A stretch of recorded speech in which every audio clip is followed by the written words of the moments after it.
तो चलिए अपन बात करते हैं रिप्रोडक्टिव हेल्थ की। देखिए, रिप्रोडक्टिव हेल्थ की जब अपन बात करते हैं तो सबसे पहले इसमें जो चीज जिस पर कई बार क्वेश्चन आया हुआ है वो फैमिली प्लानिंग प्रोग्राम के बारे में। फैमिली प्लानिंग प्रोग्राम जो है सबसे पहले स्टार्ट हुआ था इंडिया में इन 1951। इंडिया में सबसे पहले स्टार्ट किया गया था इस प्रोग्राम को। बाद में इसके नाम को चेंज करके जो है आरसीएच कर दिया गया है। आरसीएच का मतलब क्या है? Reproductive and child health care programme. ठीक है, जो बाद में इसके नाम को चेंज करके किया गया है reproductive and child health care programme. और ये जो प्रोग्राम है ये रन किया गया था बेसिकली पॉपुलेशन को कंट्रोल करने के लिए, क्योंकि पॉपुलेशन एक्सप्लोजन की जो प्रॉब्लम आ रही है जिसमें कि पॉपुलेशन बहुत तेजी से बढ़ती जा रही थी, उसको कंट्रोल करने के लिए इंडिया ने सबसे पहले स्टेप लिया और फैमिली प्लानिंग प्रोग्राम को लॉन्च किया था। ठीक है, जिसमें एक जो है स्टेटमेंट भी दिया गया था, टैगलाइन भी दी गई थी, हम दो हमारे दो। चलिए, तो अब अपन यहाँ पर इस चैप्टर में मेनली जो बात करने वाले हैं वो बात करने वाले हैं कॉन्ट्रासेप्टिव मेथड्स के बारे में। ठीक है, तो यहाँ पर हम बात करेंगे कॉन्ट्रासेप्टिव मेथड्स। अब ये कॉन्ट्रासेप्टिव मेथड्स क्या है? कॉन्ट्रासेप्टिव मेथड्स बेसिकली जो है वो बर्थ कंट्रोल की मेथड है। ठीक है, जो बर्थ कंट्रोल करती हैं उनको हम क्या बोलते हैं? Contraceptive methods. तो यहाँ पे हम डिफरेंट टाइप्स के कॉन्ट्रासेप्टिव की बात करेंगे। उसमें से सबसे पहला जो अपन बात करने वाले हैं यहाँ पर वो है natural contraceptive. Natural contraceptive natural contraceptive क्या है? ये जो कॉन्ट्रासेप्टिव है इनमें कोई भी डिवाइस यूज नहीं होती, इस कारण से इसके साइड इफेक्ट भी नहीं है, लेकिन इसका फेलियर रेट बहुत ज्यादा है। फेलियर रेट का मतलब क्या है कि यहाँ पर इसको यूज करने के बाद भी प्रेगनेंसी या कंसीव करने के चांसेस बहुत ज्यादा होते हैं, इसलिए अपन इसको कहते हैं कि फेलियर रेट इसका ज्यादा है, लेकिन साइड इफेक्ट बिल्कुल नहीं है क्योंकि यहाँ पर कोई भी डिवाइस यूज नहीं हो रही है। और ये जो है इस बात पर बेस्ड है कि स्पर्म और ओवम के मीटिंग चांसेस को अवॉइड करना है। मतलब इसका जो बेसिक प्रिंसिपल है वो क्या है? To avoid meeting chances of gametes. ठीक है, गैमीट्स के मीटिंग चांसेस को अवॉइड करने पर बेस्ड है ये मेथड। और इसमें जो है हम पहली मेथड जो हम पढ़ेंगे इसमें वो है पेरियोडिक एब्स्टिनेंस। पेरियोडिक एब्स्टिनेंस या इसको रिदम मेथड भी कहते हैं। पेरियोडिक एब्स्टिनेंस और रिदम मेथड। देखिए, ये पेरियोडिक एब्स्टिनेंस या रिदम मेथड जो है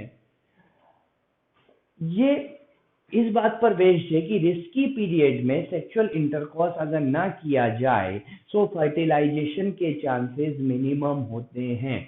अब हम कह रहे हैं रिस्की पीरियड में सेक्सुअल इंटरकॉर्स ना किया जाए। रिस्की पीरियड मतलब 10 to 17 day of menstrual cycle. Menstrual cycle के 10 to 17 डेज को हम कंसीडर करते हैं रिस्की पीरियड, क्योंकि यहाँ पर ओव्यूलेशन होने के चांसेस मैक्सिमम होते हैं।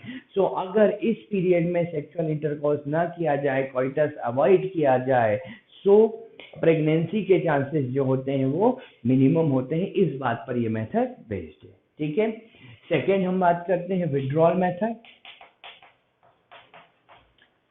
विड्रॉल मेथड या जिसको हम कहते हैं coitus interruptus. Coitus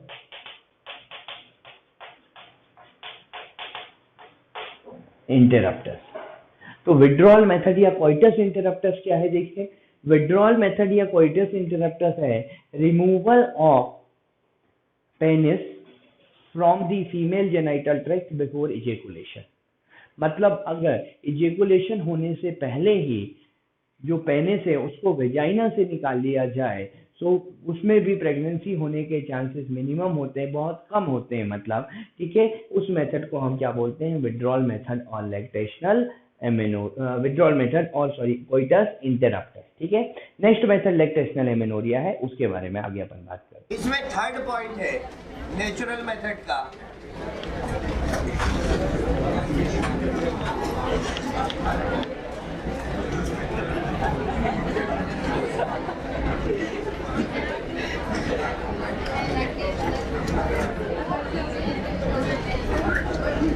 third method के बारे में बात कर रहे हैं, लैक्टेशनल एमेनोरिया। हाँ, अभी आवाज आ रही है पीछे? हाँ, तो लैक्टेशनल एमेनोरिया की बात करते हैं। देखो, नेचुरल मेथड में तो हमने कहा कि ये इस बात पर बेस्ड है कि रिस्की पीरियड में सेक्सुअल इंटरकोर्स को अवॉइड करने पर। सेकेंड, हमने कहा कि जो कोइटस इंटररप्टस है, means removal of penis before ejaculation, ठीक है। और यहाँ पर बात कर रहे हैं लैक्टेशनल एमेनोरिया की। लैक्टेशनल एमेनोरिया जो है, इसमें क्या होगा, आफ्टर पार्चुरेशन, चाइल्ड बर्थ के बाद, डिलीवरी के बाद क्या होता है कि अगर मदर जो है वो ब्रेस्ट फीडिंग करा रही है, इंटेंस ब्रेस्ट फीडिंग, लेकिन वो ब्रेस्ट फीडिंग इंटेंस होनी चाहिए, तो प्रोलेक्टिन बहुत हाई अमाउंट में बनेगा। अगर इंटेंस ब्रेस्ट फीडिंग होगी, नॉर्मल ब्रेस्ट फीडिंग की अपन बात नहीं कर रहे हैं, यहाँ पर बात कर रहे हैं इंटेंस ब्रेस्ट फीडिंग की। तो अगर इंटेंस ब्रेस्ट फीडिंग की बात की तो प्रोलेक्टिन का अमाउंट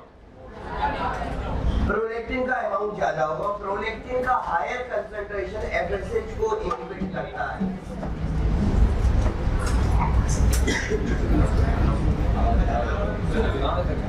कौन सा माइक लगाना है ये पता नहीं, तो ये भी लगाना है क्या?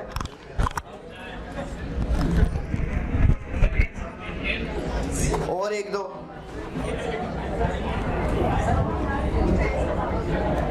बताऊंगा, अभी रुक जाए। हाँ, तो अपन ये बोल रहे हैं कि अगर मदर जो है वो इंटेंस ब्रेस्ट फीडिंग करा रही है, इंटेंस मतलब जो है फ्रीक्वेंट, अपन इंटेंस का मतलब होता है फ्रीक्वेंट ब्रेस्ट फीडिंग कराना, तो वहां पर क्या हो रहा है कि प्रोलेक्टिन बहुत हायर अमाउंट में बन रहा है, क्योंकि प्रोलेक्टिन का बनना इस बात पर डिपेंड करेगा कि मेमोरी ग्लैंड से मिल्क किस फ्रीक्वेंसी में निकल रहा है। अगर मेमोरी ग्लैंड से मिल्क कम निकल रहा है तो प्रोलेक्टिन अपने आप ही कम हो जाएगा। मेमोरी ग्लैंड से मिल्क ज्यादा निकल रहा है तो प्रोलेक्टिन अपने आप ही बढ़ जाएगा। और मेमोरी ग्लैंड से अगर मिल्क नहीं निकल रहा है तो धीरे धीरे प्रोलेक्टिन निकलना भी बंद हो जाएगा। तो लेकिन इंटेंस ब्रेस्ट फीडिंग के केस में क्या हो रहा है, प्रोलेक्टिन का सीक्रेशन हायर बना हुआ है, और प्रोलेक्टिन का हायर सीक्रेशन एफएसएच के इफेक्ट को रोकता है, बट प्रोलेक्टिन नहीं रोकता। ध्यान रखना, प्रोलेक्टिन का हायर सीक्रेशन रोकता है, उसका कंसंट्रेशन हाई होना चाहिए। एफएसएच को इनहिबिट किया, एफएसएच के इफेक्ट को खत्म किया। एफएसएच का इफेक्ट नहीं होगा तो क्या फॉलिकल का मैच्योरेशन होगा? फॉलिकल का मैच्योरेशन नहीं हुआ तो क्या ओव्यूलेशन होगा? नहीं होगा। मतलब यहाँ पर ओव्यूलेशन और जो नॉर्मल मेंस्ट्रुअल साइकिल होती है वो नहीं चलती, ठीक है। इस कारण से फर्टिलाइजेशन के चांसेस भी नहीं होते, मतलब प्रेगनेंसी के चांसेस नहीं होते। इसी कारण से प्रेगनेंसी या फर्टिलाइजेशन के चांसेस नहीं होंगे, ठीक है ना। तो यहाँ पर लेकिन बात यह है, इसके भी फेलियर रेट हाई होंगे। फेलियर रेट हाई क्यों होंगे? क्योंकि अगर ब्रेस्ट फीडिंग थोड़ी सी भी कम हुई तो प्रोलेक्टिन का सीक्रेशन कम होगा और एफएसएच अपना इफेक्ट दिखाने लगेगा, ठीक है। तो ये केवल तभी है जब intense breast feeding means absence of ovulation and menstrual cycle in after the parturition in case of intense breast intense breast feeding के केस में ये एप्लीकेबल है, ठीक है। और क्यों एप्लीकेबल है? Because higher concentration of prolactin suppress the effect of, किसके इफेक्ट को सप्रेस करता है? FSH, suppress the effect of FSH. But यहां पर this method is valid, this is valid for maximum up to 6 month। अच्छा, maximum 6 month के लिए ही valid है ये, क्योंकि 6 मंथ के बाद प्रोलेक्टिन अपने आप ही कम होने लगता है, 6 मंथ तक तो कम नहीं होगा अगर इंटेंस ब्रेस्ट फीडिंग की बात कर रहे हैं, लेकिन 6 मंथ के बाद चाहे इंटेंस ब्रेस्ट फीडिंग हो या ना हो, अपने आप ही धीरे धीरे प्रोलैक्टिन क्या होने लगेगा, कम होने लगेगा, और फिर तो एफएसएच अपना इफेक्ट दिखाने लगेगा। ठीक है, तो इसलिए इसके ये जो है 6 मंथ तक वैलिड होती है, और 6 मंथ तक भी तब जब इंटेंस ब्रेस्ट फीडिंग की बात हो। ठीक है ना, उस केस में। हाँ, लेकिन फेलियर रेट इसके भी हाई है। क्यों? क्योंकि अगर ब्रेस्ट फीडिंग थोड़ी सी भी कम हुई तो एफएसएच अपना इफेक्ट दिखाना स्टार्ट कर देगा। तो ये सारी मेथड जो अपन ने पढ़ी है, ये कौन सी मेथड थी? नेचुरल कंट्रासेप्टिव, जो इस बात पर बेस्ड थी कि स्पर्म और ओवा जो है उनकी जो है मीटिंग को रोकना है, उनकी मीटिंग पॉइंट को, उनके मतलब दोनों एक साथ फेलोपियन ट्यूब में ना पहुंच पाए, इस बात पर बेस्ड थी। अब हम सेकेंड मेथड की बात कर रहे हैं जो कि है बैरियर मेथड। ये स्पर्म की एंट्री को रोकने पर बेस्ड है। अभी नेचुरल मेथड में स्पर्म की एंट्री नहीं रोक रहे थे, केवल स्पर्म की एंट्री उस टाइम पर हो रही थी जबकि ओवम वहां पर, ओवम या जो सेकेंडरी oocyte था वो वहां पर नहीं था। लेकिन अब बैरियर मेथड में हम उस मेथड की बात कर रहे हैं जिसमें स्पर्म की एंट्री को रोक रहे हैं इनटू फीमेल जेनिटल ट्रैक्ट। ठीक है, तो डिवाइसेस है, डिवाइसेस which prevent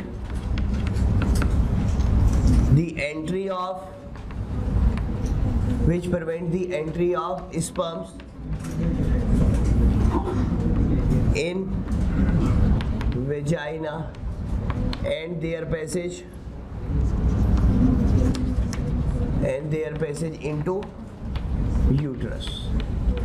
मतलब वेजाइना और यूट्रस में की एंट्री को रोकने का काम कर रही है। ठीक है ना, तो यहाँ पर ये कई तरह की होती है बैरियर मेथड। लाइक पहला तो है कॉन्डम्स, सेकंड होते हैं फीमेल कॉन्डम्स। इसमें जो है इनको कहा जाता है फेम शील्ड।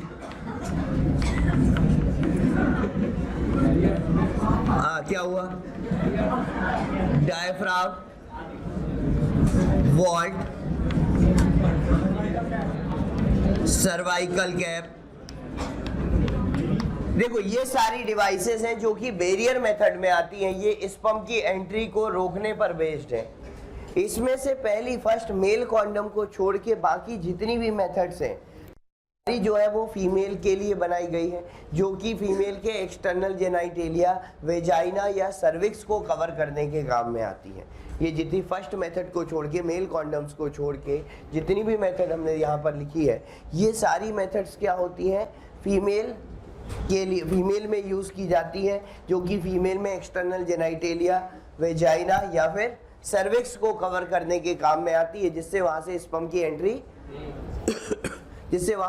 की एंट्री ना हो सके। ठीक है ना, और यहाँ पे कॉन्डम्स एक ऐसी मेथड है, चाहे मेल कॉन्डम हो या फीमेल कॉन्डम हो, जो कि कंट्रासेप्शन तो है ही, कंट्रासेप्टिव मेथड तो है ही, साथ ही साथ एसटीडी से भी प्रोटेक्शन प्रोवाइड कर रही है। STD like AIDS, hepatitis B, ये जो सेक्सुअली ट्रांसमिटेड डिसीज है, इससे भी प्रोटेक्ट कर रही है। और इसके अलावा कोई भी मेथड ऐसी नहीं है जो एसटीडी से प्रिवेंट करती है, एसटीडी को रोकती है। इन दोनों के अलावा ना पहले जो पढ़ी थी वो भी नहीं है, आगे जो पढ़ेंगे वो भी नहीं, केवल यही दो कंट्रासेप्टिव, मतलब यही कॉन्डम्स कंट्रासेप्टिव मेथड है जो कि कंट्रासेप्टिव होने के साथ साथ एसटीडी से भी प्रोटेक्शन प्रोवाइड करती है। Provide protection from STDs also, like AIDS, hepatitis B, इनसे भी प्रोटेक्शन प्रोवाइड करती हैं। ठीक है, तो ये होती है बैरियर मेथड। अब बैरियर मेथड के बाद थर्ड मेथड पे हम आते हैं। थर्ड मेथड जो है वो है केमिकल मेथड। बैरियर मेथड के बाद नेक्स्ट जो है वो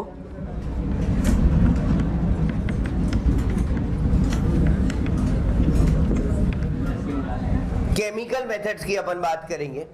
अच्छा, यह बैरियर मेथड में जो कॉन्डम्स होते हैं ये जो है डिस्पोजेबल होते हैं, वन टाइम यूज होते हैं। बाकी की मेथड जो है वो रीयूजेबल होती है। बाकी की जो मेथड्स है यहाँ पर दे आर, कॉन्डम्स को अगर छोड़ दे तो बाकी की मेथड क्या होती हैं? रीयूजेबल है, ठीक है ना, डिस्पोजेबल नहीं है, इनको फिर से यूज किया जा सकता है। हाँ, अब हम बात कर रहे थे केमिकल मेथड की। देखो केमिकल मेथड जो होती हैं they contain spermicidal chemical, they contain spermicidal chemicals. Spermicidal chemicals का मतलब ऐसे केमिकल जो स्पर्म को किल करने का काम करेंगे, ठीक है, केमिकल स्पर्म को किल करने का काम करते हैं, स्पर्मिसाइडल केमिकल होते हैं। और मतलब यहाँ पर जो केमिकल्स हैं इन मेथड का जनरली यूज किया जाता है बैरियर मेथड के साथ। केमिकल मेथड अलग अलग फॉर्म में आती है, लाइक इसके एग्जांपल की अपन बात करें तो यहाँ पर एग्जांपल में आ जाएगा क्रीम, क्रीम के फॉर्म में आती है डेल्फेन के नाम से, ठीक है, जेली के फॉर्म में आती है परसेप्टिन, फोम एंड टेबलेट के फॉर्म में आती है एरोसोल, और इसके बाद अगेन टेबलेट होती है, अगेन टेबलेट के फॉर्म में आती है यहाँ पे स्पंज टुडे, स्पंज या टुडे के नाम से आती है। तो ये सारी मेथड अलग अलग फॉर्म में है, ठीक है ना, क्रीम के फॉर्म में, जेली के फॉर्म में, कुछ फॉर्म्स हैं, उसके बाद जो है टेबलेट के फॉर्म में है। इन सभी में स्पर्मिसाइडल केमिकल्स होते हैं, इन सभी में स्पर्मिसाइडल केमिकल है। इन ये जो ऊपर लिखी हुई है इनमें स्पर्मिसाइडल केमिकल होते हैं lactic acid, boric acid, citric acid, potassium permanganate, potassium permanganate. तो ये जो है ये केमिकल कौन से हैं? यहाँ पर ये सारे केमिकल स्पर्मिसाइडल केमिकल होते हैं। और स्पंज टुडे में स्पर्मिसाइडल केमिकल मिलता है इंपॉर्टेंट नॉनऑक्सिनॉल 9। इस पे क्वेश्चन आया हुआ है, ये स्पर्मिसाइडल केमिकल कौन सा मिलेगा? नॉनऑक्सिनॉल 9। मतलब बाकियों में तो एसिड है, पोटेशियम परमैंगनेट है, ठीक है ना, लेकिन स्पंज टुडे में स्पर्मिसाइडल केमिकल कौन सा है? नॉनऑक्सिनॉल 9। और इनका काम क्या होता है? बैरियर मेथड के साथ यूज करके बैरियर मेथड की एफिशिएंसी को बढ़ाना या बैरियर मेथड के फेलियर रेट को कम करना, उसका जो फेलियर रेट है उसको कम करना। क्योंकि देखो बैरियर मेथड में भी स्पर्म फेलियर चांसेस तो इसके भी है। फेलियर अगर यहाँ बैरियर मेथड यूज करने के बाद भी कुछ स्पर्म लीक हो गए और अगर ये मेथड यूज करी हुई है तो वो स्पर्म को क्या किल कर देंगे? वो स्पर्म को किल कर देंगी। तो यहाँ पर मतलब क्या है, एफिशिएंसी किसकी बढ़ाई गई? बैरियर मेथड की। तो इनका जनरली जो यूज होता है, बट अकेले भी यूज कर सकते हैं, बट इन जनरल हम बोलते हैं they are used with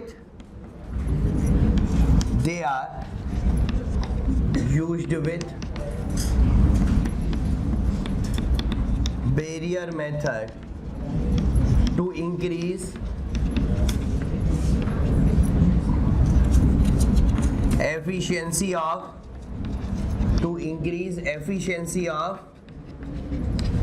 barrier method. Barrier method की एफिशिएंसी बढ़ाने के लिए इनका यूज किया जाता है, ठीक है। तो ये हो गई केमिकल मेथड्स के बारे में। तो केमिकल मेथड के बाद हम आते हैं नेक्स्ट जो है आईयूडीज पे। केमिकल मेथड के बाद नेक्स्ट मेथड अपन बात करते हैं आईयूडी, जिनको कहते हैं इंट्रायूटेराइन डिवाइसेस, और इसको आईयूसीडी भी कहते हैं, इंट्रायूटेराइन कंट्रासेप्टिव डिवाइस। आईयूडी भी कह सकते हैं, आईयूसीडी एक ही बात है, इंट्रायूटेराइन डिवाइस और इंट्रायूटेराइन कंट्रासेप्टिव डिवाइस। तो आईयूसीडी जैसा नाम से समझ में आ रहा है, यूट्रस में फिट की जाती है, मेड अप ऑफ स्टील और प्लास्टिक इनकी बनी होती है, यूट्रस में इम्प्लांट की जाती है। और ये अलग अलग तरीके से काम करती हैं और अलग अलग तरीके से जो है कॉन्ट्रासेप्शन को कंट्रासेप्टिव मेथड की तरह काम कर रही है, अलग अलग तरीके से प्रेगनेंसी को रोक रही है। इसमें पहली जो मेथड है आईयूडी में, उसको हम कहते हैं लिपेज लूप। लिपेज लूप को नॉन मेडिकेटेड आईयूडी भी कहते हैं, नॉन मेडिकेटेड आईयूडी है ये, और इसको फर्स्ट जनरेशन आईयूडी भी कहते हैं। ये जो है फर्स्ट जनरेशन आईयूडी है। फर्स्ट जनरेशन आईयूडी क्यों कहा गया इसको? क्योंकि ये सबसे पहले बनी थी, जो आईयूडी सबसे पहले बनाई गई थी वो यही थी, लिपेज लूप। तो फर्स्ट जनरेशन आईयूडी है, क्योंकि इसके बाद एडवांस आईयूडीज आ गई कई सारी। ये क्या करती थी, ये जो है इसका फंक्शन था बेसिकली, इट इनहेंस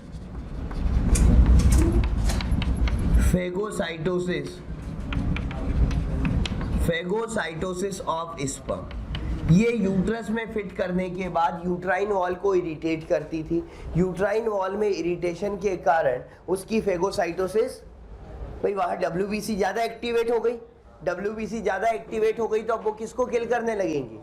अब वो स्पर्म को किल करने लगेंगी, स्पर्म की फेगोसाइटोसिस करने लगेगी। इस तरह का कुछ मैकेनिज्म था, हाँ, लेकिन ज़्यादा इफेक्टिव नहीं थी। फिर थोड़ी और इफेक्टिव आईयूडी आई, जिसको हम सेकेंड, पहले तो आई copper releasing IUD. Copper releasing IUD, copper releasing IUD का क्या फंक्शन है? ये यूट्राइन कैविटी में कॉपर रिलीज करती है, और कॉपर स्पर्म की मोटिलिटी और फर्टिलाइजिंग कैपेसिटी को इंक्रीज कर देता है, डिक्रीज कर देता है। स्पर्म की मोटिलिटी एंड फर्टिलाइजिंग कैपेसिटी को डिक्रीज करेगा कॉपर। तो मतलब ये एक तरह से फर्टिलाइजेशन को रोकने का काम कर रही है। ठीक है, जैसे ही स्पर्म एंटर करेंगे तो कॉपर निकलेगा स्पर्म के लिए, जो है उसकी फर्टिलाइजिंग कैपेसिटी को कम करेगा। They release copper in uterus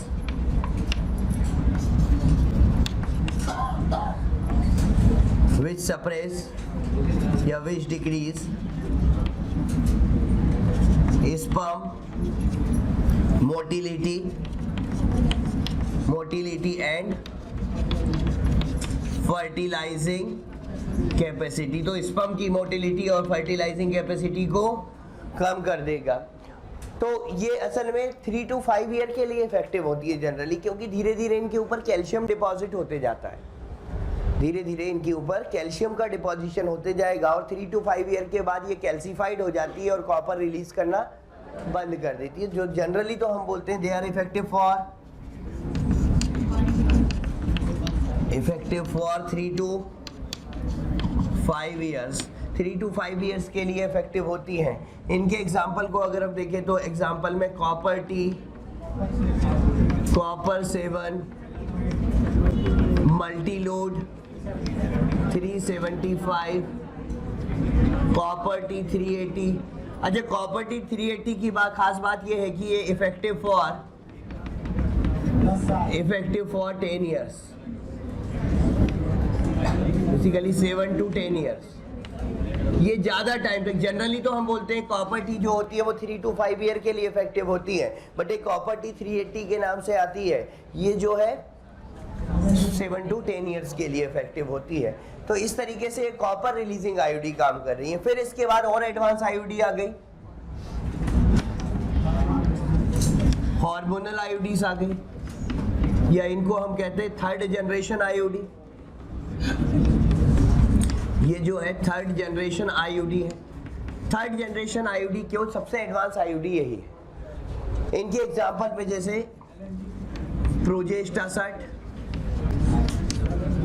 प्रोजेस्टासट and LNG-20। LNG is levonorgestrel, levonorgestrel. तो यहाँ पर जो है कॉपर, ये जो हार्मोनल आईयूडी आई है, ये ब्लड में स्लोली हार्मोन रिलीज करती हैं, ब्लड में ये हार्मोन रिलीज करती हैं, और जो हार्मोन होता है वो प्रोजेस्टेरॉन लाइक इफेक्ट दिखाता है। अब अगर ये हार्मोन प्रोजेस्टेरॉन के जैसा इफेक्ट दिखा रहा है, मतलब प्रोजेस्टेरॉन अगर है ये, तो क्या करेगा ये? अगर ब्लड में स्लोली रिलीज होता रहेगा तो LH के सीक्रेशन को ज़्यादा बढ़ने नहीं देगा, क्योंकि प्रोजेस्टेरॉन LH को इनिबिट करता है। तो LH सर्ज तो नहीं हो सकता प्रोजेस्टेरॉन की प्रेजेंस में, भाई LH निकल सकता है, कोई दिक्कत नहीं है, लेकिन LH अपने 6 to 10 टाइम्स जो हाई पीक पे जाता था वो तो नहीं होगा, और जब तक LH सर्ज नहीं होगा तब तक ओव्यूलेशन नहीं हो सकता, मतलब ये ओव्यूलेशन को रोकेगा, पहली बात। दूसरी बात, यहाँ पर ये क्या करेगा, प्रोजेस्टेरॉन अगर सीक्रेट हो रहा है तो एंडोमेट्रियम का प्रोलिफेरेशन जो होता है वो प्रोजेस्टेरॉन की एब्सेंस में होता है। आपको बताओ जो एस्ट्रोजन अकेला करता था। हेलो स्टूडेंट्स, थैंक यू हमें इतना प्यार देने के लिए।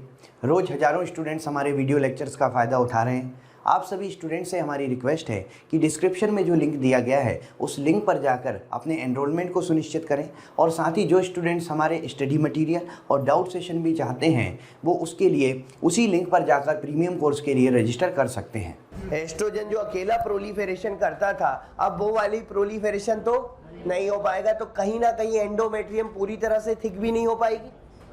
एंडोमेट्रियम पूरी तरह से थिक नहीं होगी, मतलब ये इम्प्लांटेशन को भी रोकेगा। प्रॉपर अगर एंडोमेट्रियम मेंटेन नहीं होगी तो मतलब थिक नहीं हो पाएगी, तो इम्प्लांटेशन भी नहीं होगा, तो ओव्यूलेशन भी रुक रहा है, इम्प्लांटेशन भी रुक रहा है। कंटिन्यू प्रोजेस्टेरॉन सीक्रेट होते रहेगा तो सर्विक्स का म्यूकस कंसंट्रेटेड होता रहेगा।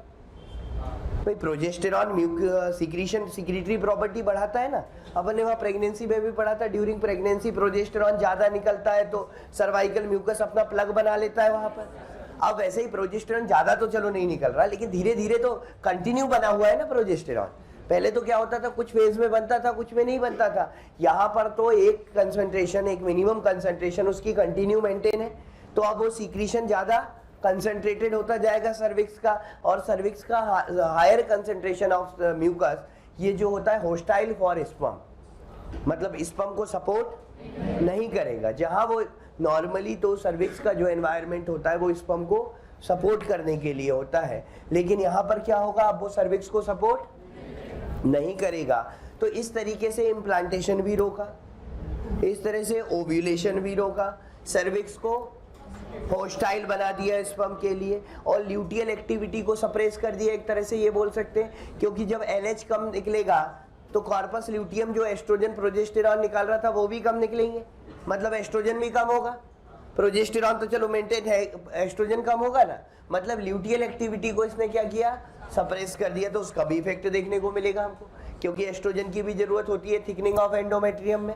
अब एस्ट्रोजन भी अगर कम किया है हमने, इसका मतलब एंडोमेट्रियम की प्रॉपर थिकनिंग तो नहीं हो पा रही है, ठीक है। तो यहाँ पर ये जो मेथड होती है, they cause anovulation, prevent implantation, suppress luteal activity and make cervix hostile for sperm। Hostile मतलब जो उसके अगेंस्ट में काम करे, सपोर्ट ना करे, उसको होस्टाइल कहते हैं, ठीक है। तो इस तरीके से काम कर रही है थर्ड जनरेशन आईयूडी। तो यहाँ पर ये सारी आईयूडीज हैं जो अपने अपने तरीके से काम कर रही है। अच्छा, इम्प्लांटेशन को सारी आईयूडी रोकती है इन जनरल, क्यों? क्योंकि जो भी आईयूडी अगर यूट्राइन वॉल में लगा दी तो वो यूट्रस को इरिटेट करेगी, और यूट्रस को इरिटेट करेगी तो वहाँ पर इम्प्लांटेशन तो उसका एडिशनल बेनिफिट है कि मेन काम तो करती है सब अपने अपने तरीके से, लेकिन सारी आईयूडी का एडिशनल फंक्शन क्या हो जाता है, वो इम्प्लांटेशन को भी रोक देती है, क्योंकि यूट्राइन वॉल को इरिटेट करती है। और जब यूट्राइन वॉल इम्प्लांटेशन नहीं हो सकता, उसके लिए तो यूट्राइन वॉल को पूरी तरह से रिलैक्स होना चाहिए ना। अगर वो इरिटेट होगी तो कई तरीके से काम करेगी, वो प्रॉपर थिक नहीं होगी, वो WBC की रिएक्शन वहाँ बढ़ाएगी, ठीक है। तो ये तो चलो मेन फंक्शन थे कि क्या क्या काम करती है। तो लिपेज लूप फेगोसाइटोसिस बढ़ाएगा, कॉपर रिलीजिंग आईयूडी फर्टिलाइजेशन को रोकेगी, मतलब स्पर्म की मोटिलिटी एंड फर्टिलाइजिंग कैपेसिटी को कम करेगी, और जो हार्मोनल आईयूडीज है वो ब्लड में प्रोजेस्टेरॉन के एक कंसंट्रेशन को मेंटेन रखती है, जिसकी वजह से एनोव्यूलेशन भी होता है। यूट्राइन वॉल प्रॉपरली इम्प्लांटेशन के लिए तैयार नहीं हो पाती, ल्यूटियल एक्टिविटी जो होती है वो सप्रेस हो जाती है, क्योंकि उसके लिए LH ज्यादा चाहिए ल्यूटियल एक्टिविटी के लिए, इसने LH को कम कर, ठीक है। और साथ ही साथ सर्विक्स में जो म्यूकस होता है उसका कंसंट्रेशन धीरे धीरे बढ़ता रहता है, जिससे कि सर्विक्स होस्टाइल हो जाता है स्पर्म के लिए, ठीक है। और ये जो आईयूडीज हैं, सारी आईयूडीज की बात कर रहे हैं, IUDs are the most acceptable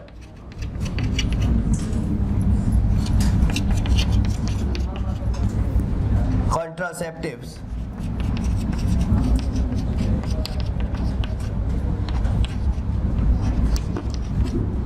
used by Indian female. India में फीमेल जो सबसे ज़्यादा जो मेथड का यूज़ करती हैं वो कौन सी है? आईयूडीज ही है। ठीक है, तो इस तरीके से ये काम कर रही हैं। तो इतनी बात नोट करो पहले, फिर आगे चलते हैं। आगे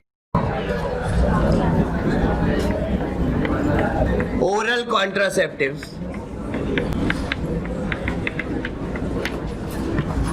नेक्स्ट हम आते हैं ओरल कॉन्ट्रासेप्टिव्स पर। देखो अब ये बड़ी इंपॉर्टेंट है ओरल कंट्रासेप्टिव, इसमें बहुत क्वेश्चन आए हुए हैं कई बार। ओरल कंट्रासेप्टिव जो है या तो ये प्रोजेस्टेरॉन और एस्ट्रोजन का कॉम्बिनेशन होंगे या केवल प्रोजेस्टेरॉन होंगे। मतलब प्रोजेस्टेरॉन तो होगा, ये 100% है। हो सकता है उसके साथ एस्ट्रोजन हो और हो सकता है एस्ट्रोजन ना हो। अलग अलग कंपनीज अलग अलग तरीके से कंट्रासेप्टिव बनाती हैं, लेकिन प्रोजेस्टेरॉन तो होता ही है। तो यहाँ पर अपन पहली बात तो ये कर रहे हैं कि कॉम्बिनेशन ऑफ प्रोजेस्टिन, प्रोजेस्टिन क्या है? Synthetic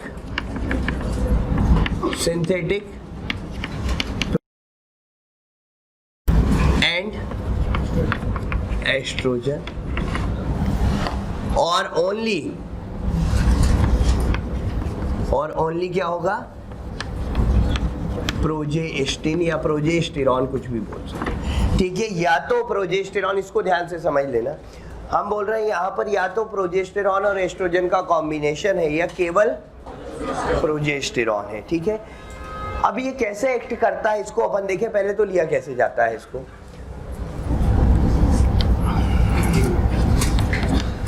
start from 5th day of menstrual cycle, continue for 21 days and again repeated after the gap of 7 days। ठीक है, अब इसको समझ लेना ध्यान से, बार बार ना पूछना कि क्या हुआ था यहाँ पे।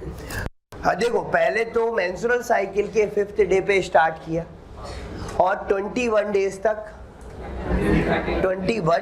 कंटिन्यू किया। उसके बाद 7 डेज के गैप के बाद फिर से लेना स्टार्ट कर दिया, और ऐसा तब तक जब तक कि प्रेगनेंसी को रोकना है, तब तक कंटिन्यू ये चलता रहेगा। ठीक है, यहाँ पर हुआ क्या? देखो 5th day of menstrual cycle मतलब जब ब्लीडिंग खत्म होने वाली थी, जब ब्लीडिंग फेज 3 to 5 डेज, मतलब जब ब्लीडिंग फेज खत्म होती थी तब लेवल को बढ़ा दिया। जैसे ही ब्लीडिंग फेज खत्म हुई हमने प्रोजेस्टेरॉन के लेवल को बढ़ा दिया। कितने दिन तक बढ़ा रहने दिया? 21 डेज तक। मतलब मेंस्ट्रुअल साइकिल कौन सा दिन होगा? वो लगभग 21 + 5 तो ये निकल गए थे। 21 डे तक, मतलब 26th डे तक हमने कंटिन्यू प्रोजेस्टेरॉन को हाई रखा। 6th डे से लेकर और 26th डे तक हमने कंटिन्यू प्रोजेस्टेरॉन को हाई रखा। 26th डे पर लेना बंद कर दी टेबलेट, तो प्रोजेस्टेरॉन कम होना चालू हुआ। 1-2 दिन में लेवल बहुत नीचे आया उसका, और फिर से मेंसेस चालू हो गए। 1-2 दिन में नीचे आया लेवल और फिर से मेंसेस चालू हो गए। 1-2 दिन मतलब ये 7 में से 2 दिन तो निकल गए। अब मेंसेस चालू हो गए, प्रोजेस्टेरॉन कम हुआ तो मेंसेस चालू हुए ना। 2 दिन तो यहाँ निकल गए, फिर कितने बचे? फिर तो 5 ही बचे। मतलब 7 दिन के बाद फिर, और जब मेंसेस 4-5 दिन मेंसेस चले, 2 दिन तो निकल गए, 5 दिन बचे, 5 दिन मेंसेस चले और फिर से प्रोजेस्टेरॉन हाई कर दिया। मतलब यहाँ पर कर क्या रहे? कौन सी फेज गायब हो गई? फॉलिकुलर फेज वाला तो सीन ही नहीं रह गया कहीं भाई। केवल फर्स्ट फेज और लास्ट फेज वाले सिम्टम्स हार्मोनल चेंज हो रहे हैं भाई। लास्ट फेज में प्रोजेस्टेरॉन हाई हो रहा है तो वो वाली फेज का जो कंसंट्रेशन होता है हार्मोनल, हमने वो 21 डेज तक चलाया। जो 14 डेज तक चलना था वो कितने दिन तक चला दिया, 21 डेज तक कंटिन्यू कर दिया, ठीक है ना। उसके तो मतलब यहाँ पर क्या हो रहा है, ब्लीडिंग हो रही है। ब्लीडिंग जैसे ही खत्म होने वाली है प्रोजेस्टेरॉन को बढ़ा दिया जा रहा है। अब प्रोजेस्टेरॉन कंटिन्यूअसली बढ़ा हुआ है और जब प्रोजेस्टेरॉन लेना फिर से ब्लीडिंग चालू हो जाएगी, फिर ब्लीडिंग खत्म होने वाली होगी, फिर से प्रोजेस्टेरॉन बढ़ा दिया, ठीक है। तो अब इसमें हुआ क्या कि देखो FSH और LH तो निकला ही नहीं। FSH LH निकला क्या, नहीं निकला, क्योंकि प्रोजेस्टेरॉन ही हाई बना के रखा हुआ था। ना FSH निकला ना LH निकला। जब FSH और FSH ही नहीं निकला तो फॉलिकल का मैच्योरेशन ही नहीं होगा। जब LH ही नहीं निकला तो ओव्यूलेशन भी नहीं होगा, ठीक है। बस मेंसेस आएंगे और प्रोजेस्टेरॉन हाई बना रहेगा, ठीक है। अब ये एक काम तो मतलब जो सेकेंड वाली फेज वाली कंडीशन पूरी तरह से गायब हो गई। अब सेकेंड वाली फेज में जो जो होता था वो नहीं होगा, मैच्योरेशन नहीं होगा फॉलिकल का, ओव्यूलेशन नहीं होगा, ठीक है। तीसरी बात, एंडोमेट्रियम का प्रॉपर प्रोलिफेरेशन नहीं हो पाएगा, क्योंकि प्रॉपर प्रोलिफेरेशन के लिए एस्ट्रोजन अकेला काम करना चाहिए और ऐसी कोई कंडीशन ही नहीं है कि एस्ट्रोजन अकेला बचे वहां पे। तो एंडोमेट्रियम बन तो जाएगी, दोबारा से रिपेयर तो हो जाएगी क्योंकि प्रोजेस्टेरॉन तो है, लेकिन वो उसको तो इम्प्लांटेशन भी नहीं होगा। और अगेन 21 डेज तक प्रोजेस्टेरॉन हाई रख रहे हैं तो सर्विक्स को स्पर्म के लिए होस्टाइल बनाएगा। भाई सर्विक्स को स्पर्म के लिए होस्टाइल बनाएगा, मतलब ओव्यूलेशन भी नहीं होने देगा, इम्प्लांटेशन भी नहीं होने देगा और सर्विक्स को स्पर्म के लिए सूटेबल भी नहीं रहने देगा, क्योंकि higher concentration of progesterone sperm के लिए सूटेबल नहीं होता। वो तो बस एंडोमेट्रियम को मेंटेन करने के लिए सूटेबल होता है, जो इम्प्लांटेशन के बाद होता है, ठीक है ना। तो बात समझ में आई। यहाँ पर क्या हुआ कि केवल मेंसेस चल रहे हैं और प्लस प्रोजेस्टेरॉन हाई बना है। कब हुआ, फिर मेंसेस आ गए और जब मेंसेस खत्म होने वाले थे फिर इसको हाई कर दिया, फिर हाई बना हुआ है, फिर 21 डेज पे लेना बंद किया, फिर मेंसेस आ गए। फिर जैसे ही मेंसेस खत्म होने वाले थे FSH LH को निकलने को टाइम दिया ही नहीं, तुरंत प्रोजेस्टेरॉन को हाई करवा दिया। तो FSH LH अगर निकलने शुरू भी हो गए थे तो वो तुरंत ही बंद हो जाएंगे। इस तरीके से ये काम करती है। मतलब अगेन सेम वही जो हार्मोनल IUD वाला था, कुछ उसी तरीके से दिख रहा है।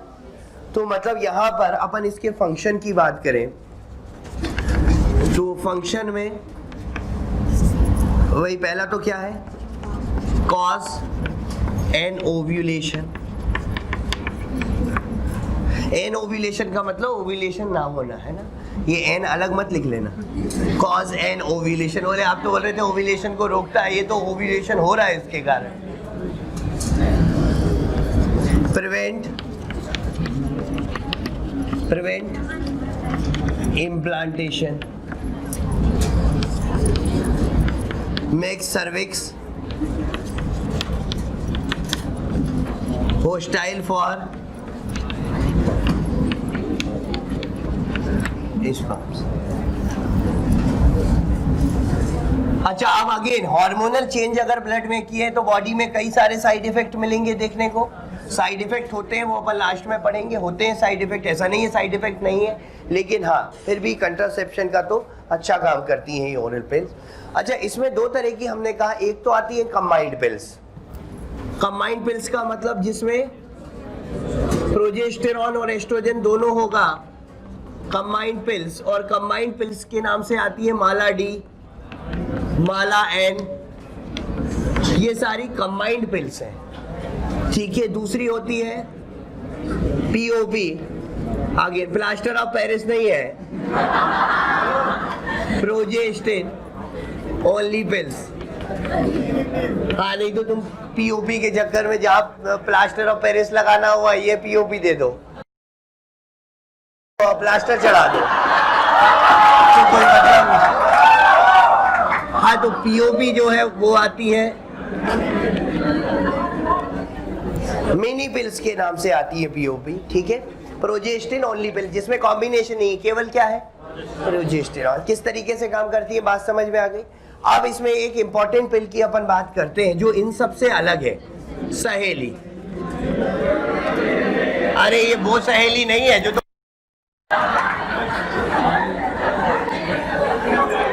है ना, जो तुम सोच रहे हो वो नहीं है। बोले सर कम से कम सोच तो लेने दो।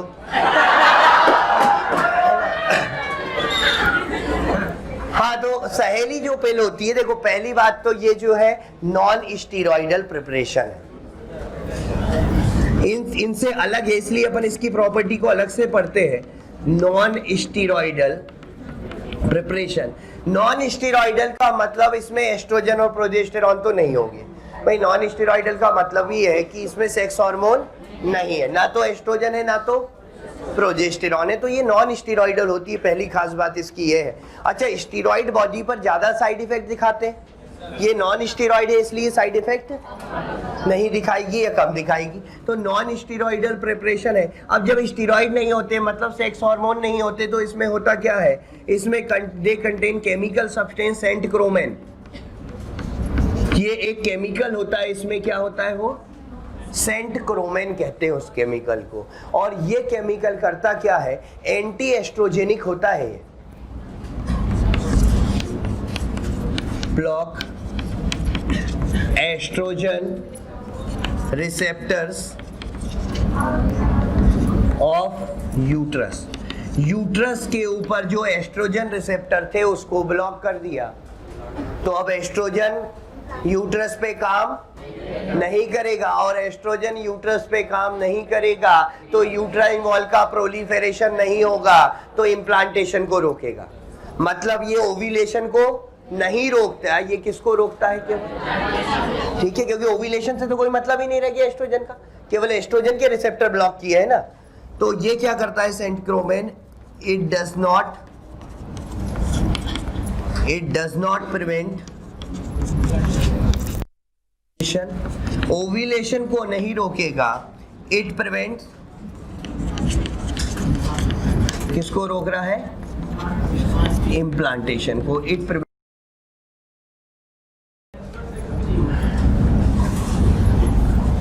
क्यों? एस्ट्रोजन के रिसेप्टर नहीं खत्म हो गए तो एस्ट्रोजन से मेंस्ट्रुअल साइकिल होती है,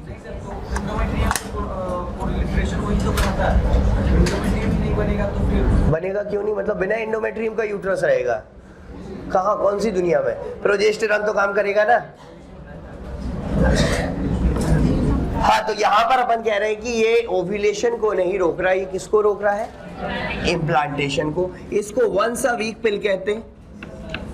देखो वंस अ वीक पिल इसलिए कहा जाता है क्योंकि वीक में, जैसे ये डेली लेना होता है, ये तो डेली 21 डेज तक लेना होता है ना हर मंथ, लेकिन इनको वीक में एक बार लेना होता है। लेकिन अगेन स्टार्टिंग के 3 months twice a week, then once a week. ठीक है, ये क्वेश्चन एम्स में पूछा हुआ है, इसके किस तरीके से लिया जाता है। Taken orally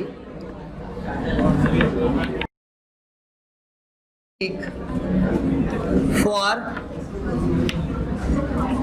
3 months, then once a week। Normally हम वंस अ वीक बोलते हैं, पर स्टार्टिंग के 3 मंथ जो है वो ट्वाइस अ वीक होती है, देन वंस अ वीक, जब तक कंट्रासेप्शन को रोकना हो तब तक। ठीक है ना। और यहाँ पर ये जो है लो साइड इफेक्ट, इसके साइड इफेक्ट कम देखने को मिलेंगे क्योंकि स्टेरॉइड नहीं है ना।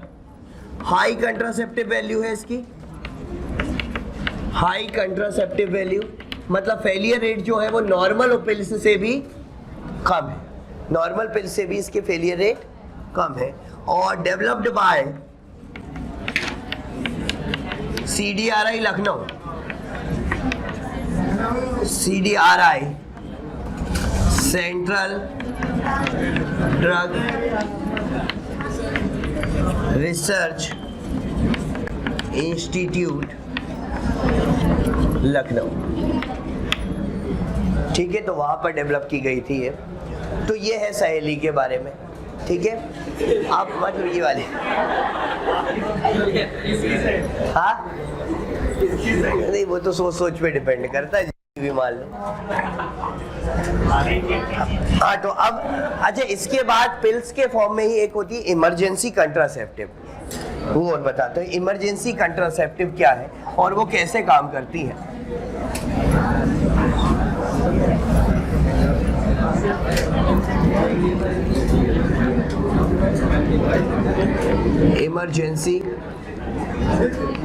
इमरजेंसी कॉन्ट्रासेप्टिव्स,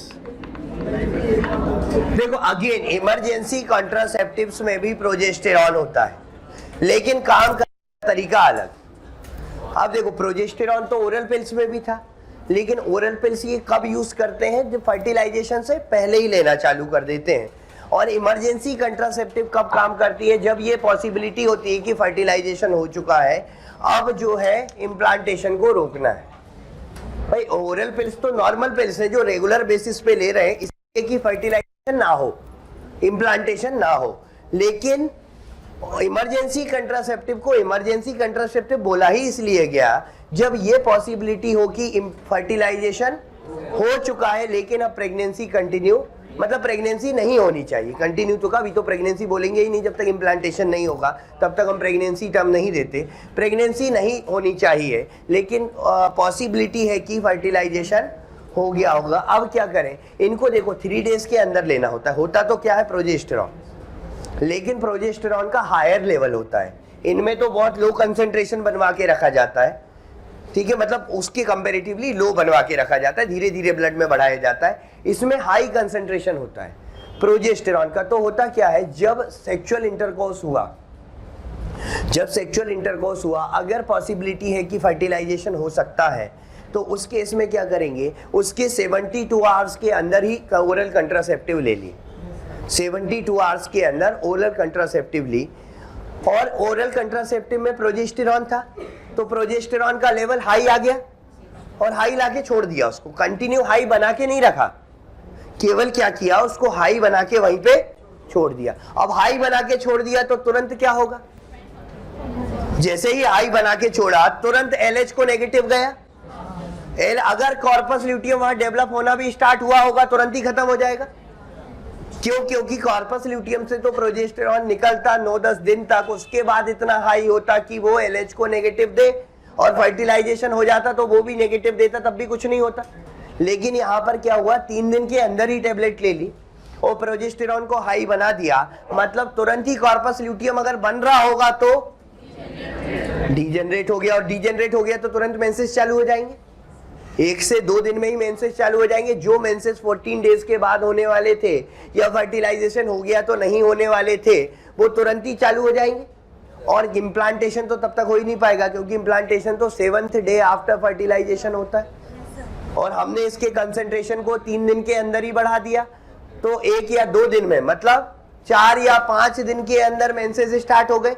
अब मेंसेस ब्लीडिंग स्टार्ट हो गई तो एंडोमेट्रियम ही नहीं बची, इम्प्लांटेशन हो गई नहीं, वो जो फर्टिलाइज्ड एग है वही ब्लड के साथ बाहर आ जाएगा। तो इस तरीके से इसका यूज करते हैं। बात आई समझ में। यहाँ पर तो प्रोजेस्टेरॉन कंटिन्यू बढ़ा के रखते हैं, वो अलग चीज है। यहाँ पर केवल प्रोजेस्टेरॉन को बढ़ा के और छोड़ देते हैं। प्रोजेस्टेरॉन को बढ़ा के छोड़ने से तुरंत मेंसेस चालू हो जाएंगे 1 या 2 दिन के अंदर ही, क्योंकि कॉर्पस ल्यूटियम पूरी तरह से बन भी रहा होगा तो वो डीजेनरेट हो जाएगा, क्योंकि LH को ये नेगेटिव दे देगा तुरंत ही। तो अब वो कॉर्पस ल्यूटियम बन भी रहा होगा तो डीजेनरेट हुआ तो मेंसेस स्टार्ट हो गए बिफोर इम्प्लांटेशन, क्योंकि और यहाँ तो इम्प्लांटेशन के पहले ही मेंसेस स्टार्ट हो गए। तो यहाँ पर ये जो है बेसिकली ये भी क्या होती है, प्रोजेस्टेरॉन कंटेनिंग होती है।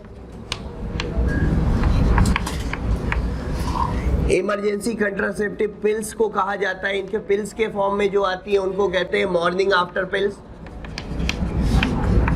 मॉर्निंग आफ्टर पिल्स कहा जाता है।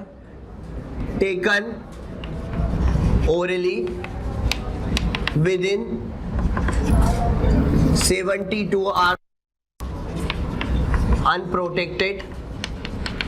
अनप्रोटेक्टेड सेक्स, उसके 72 आवर्स के अंदर ही लेना होता है। क्यों? क्योंकि अगर डिले किया और इम्प्लांटेशन हो गया तब प्रोजेस्टेरॉन का हायर लेवल भी कुछ नहीं कर पाएगा। क्यों? क्योंकि तब तो SCG कॉर्पस ल्यूटियम को डीजेनरेट ही नहीं होने देगा।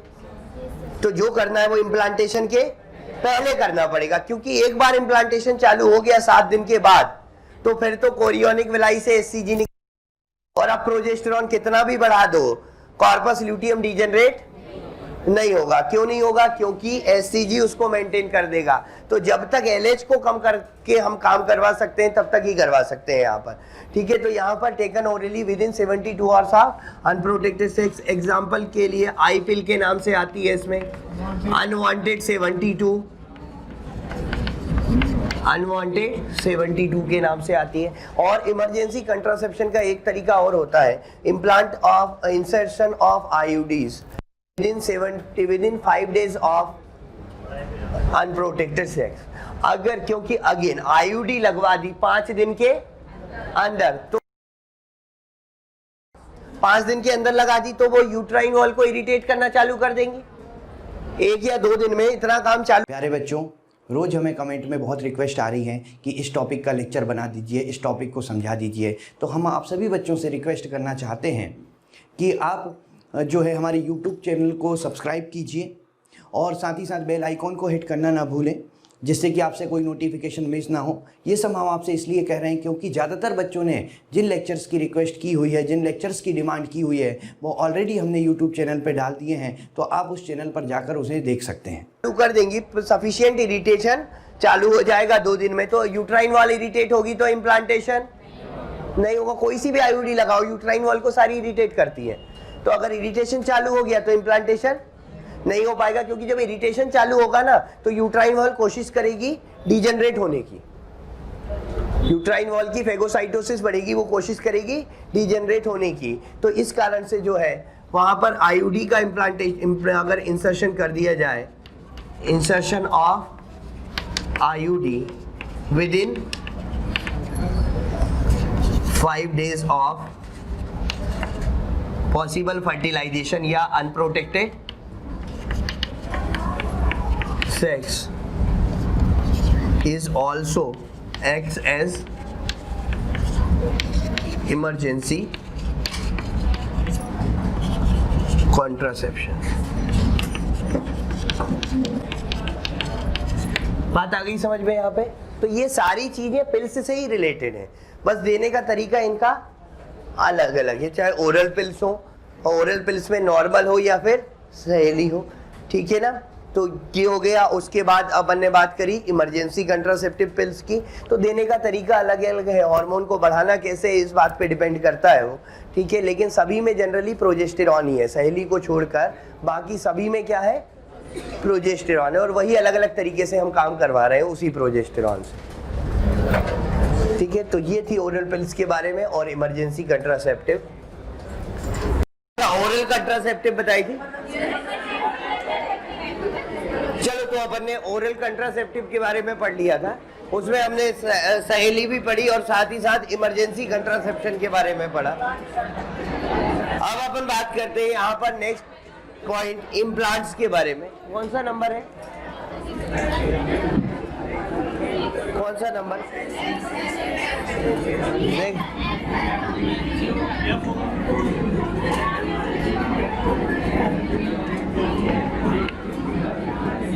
अच्छा, अब हम बात कर रहे हैं इम्प्लांट्स और इंजेक्शंस के बारे में। तो देखो, इम्प्लांट्स हो या इंजेक्शन हो या ओरल पिल्स हो, सबका बेसिक कॉन्सेप्ट सेम है, सब में प्रोजेस्टेरॉन है, बस उनको बॉडी में इंसर्ट करने का तरीका अलग अलग है। इस कारण से उनकी वैलिडिटी भी अलग अलग है, बाकी सारे ऑलमोस्ट सेम है। मतलब बेसिक आइडिया सबका सेम है कि ब्लड में स्मॉल अमाउंट में प्रोजेस्टेरॉन रिलीज करवाना है और ओव्यूलेशन को भी रोकना है और इम्प्लांटेशन को भी रोकना है। तो बेसिक आइडिया दोनों का ही सेम है। तो इम्प्लांट्स जो होते हैं, इम्प्लांट्स में क्या होगा, 6 सिलिकॉन ट्यूब्स होती है इस तरह से, माचिस की तीली के समान 6 ट्यूब्स होती है, पतली पतली लंबी ट्यूब्स होती है, जिनके अंदर प्रोजेस्टेरॉन भरा होता है। और उनको स्किन में कट लगा के और स्किन में छोटा सा कट लगा के उन 6 ट्यूब को जो है इम्प्लांट कर दिया जाता है, इसलिए उनका नाम क्या है, इम्प्लांट। से पहले प्लास्टिक की ट्यूब्स आती थी, अब सिलिकॉन की आने लगी है। तो प्लास्टिक और सिलिकॉन ट्यूब्स होती है जिनके अंदर प्रोजेस्टेरॉन भरा होता है, प्रोजेस्टेरॉन कंटेनिंग ट्यूब, और वो ब्लड में स्लोली प्रोजेस्टेरॉन रिलीज करती रहती है and they are effective for 5 years, ठीक है। और प्रोजेस्टेरॉन कैसा काम करेगा, वो जो काम करेगा वही सेम है जो अपन ने ओरल पिल्स में पढ़ा था। जनरली इसको एल्बो के ऊपर स्किन में कट लगा के इम्प्लांट करते हैं। एल्बो के ऊपर इसलिए क्योंकि इन मसल का जो कॉन्ट्रैक्शन है और रिलैक्सेशन में ये मसल ज्यादा मूव नहीं करते, तो इस कारण से क्या होता है कि वो उनके डिस्प्लेस होने के चांसेस कम होते हैं। बाकी के मसल्स में क्या होता है कि वो डिसलोकेट होने के चांसेस ज़्यादा होते हैं, अदरवाइज कर कहीं भी सकते हैं, लेकिन इन जनरल यही सबसे सूटेबल लोकेशन होती है उसके लिए। 6 सिलिकॉन और plastic tubes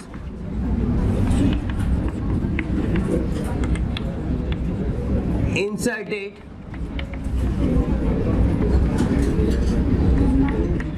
beneath the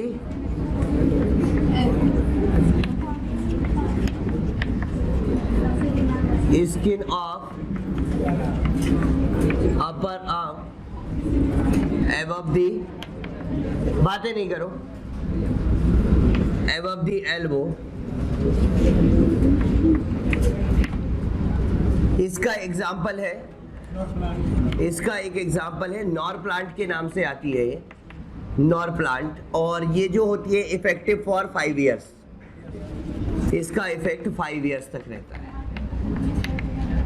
effective for 5 years. ऐसे ही इंजेक्शन है, अगेन इंजेक्शन भी किसके हैं, प्रोजेस्टेरॉन की, ठीक है। इंजेक्शन से लाइक इसमें इंजेक्शन में आता है डीपो प्रोवेरा का injection, depot Provera effective for 3 months, 3 months के बाद रिपीट करना होता है इसको, इफेक्टिव फॉर 3 मंथ्स। और एक आता है Mesigyna, Mesigyna effective for 1 month, per month लगवाना होता है ये इंजेक्शन, ठीक है। मेसिग्ना हो गया, और कौन सा है, साइक्लोफेम करके भी आता है, ये भी 1 मंथ के लिए इफेक्टिव होता है, साइक्लोफेम भी। तो ये अलग अलग तरह के इंजेक्शंस है, ठीक है। तो मतलब बात वही है, कॉन्सेप्ट वही है कि प्रोजेस्टेरॉन ब्लड में बढ़वाना है। अब उसके तरीके अलग हो सकते हैं, पिल्स के फॉर्म में बढ़वाते हैं, इम्प्लांट लगा के बढ़वाते हैं, या हार्मोनल आईयूडी दे के बढ़वाते हैं, या फिर इंजेक्शन से बढ़वाते हैं। तो तरीके अलग अलग हैं, तो इसलिए सबकी वैलिडिटी भी अलग अलग है, और सबका इफेक्ट भी मतलब जो फेलियर रेट है वो भी डिफर करता है इसी कारण से, ठीक है। वो अपन देखते हैं किसका फेलियर रेट कितना है अभी आगे। फिर इसके बाद अपन बात करते हैं यहाँ पर फाइनली परमानेंट मेथड की। परमानेंट मेथड ये जिसको कहते हैं स्टेरिलाइजेशन। अच्छा, इसको परमानेंट मेथड क्यों कहते हैं, because reversibility is very poor. हम ये तो नहीं कह सकते कि रिवर्सिबिलिटी नहीं होती, लेकिन रिवर्सिबिलिटी के चांसेस बहुत कम होते, इसलिए इसको permanent method, terminal method consider किया जाता है कि जब आगे प्रेगनेंसी जो है नहीं करनी है, आगे प्रेग्नेंट होना ही नहीं है, तो टर्मिनल मेथड के फॉर्म में ये मेथड यूज की जा सकती है। और इसमें ध्यान रखना, ये जो परमानेंट मेथड्स होती हैं ये गेमीटोजेनेसिस को नहीं रोकती, गेमीटोजेनेसिस को नहीं रोकती, गेमीट के पाथ को ब्लॉक करती है, मतलब does not prevent gametogenesis, it blocks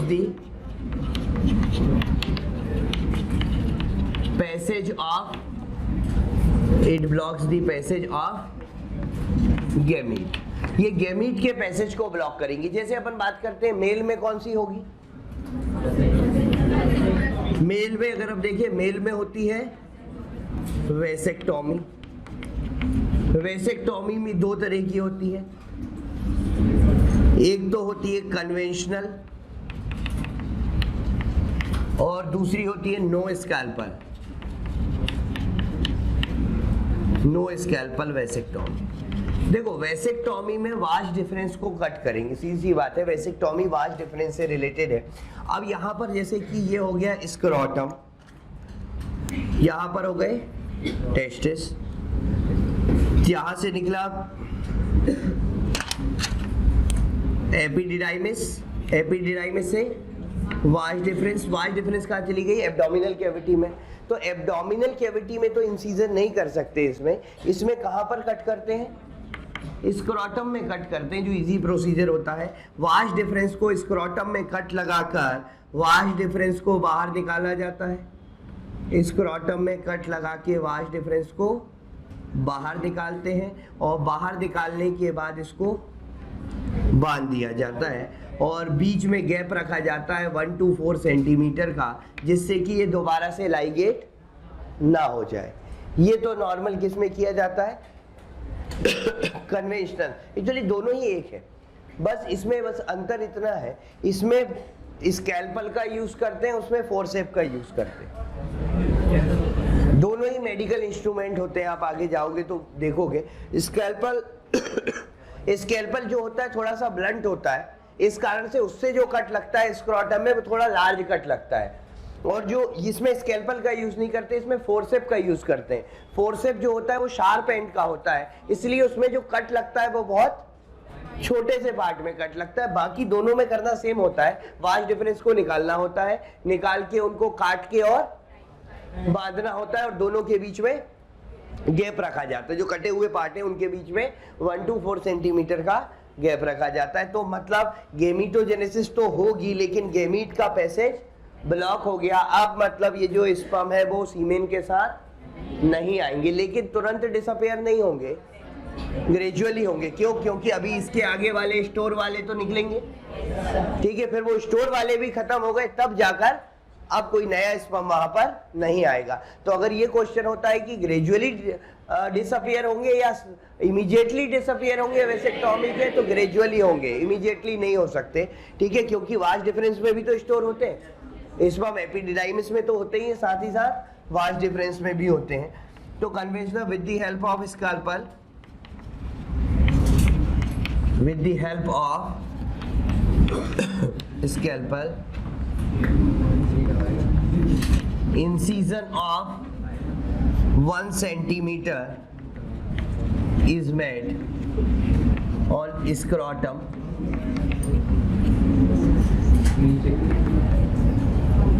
then wash difference is removed, cut and tied। यहाँ पे with the help of forceps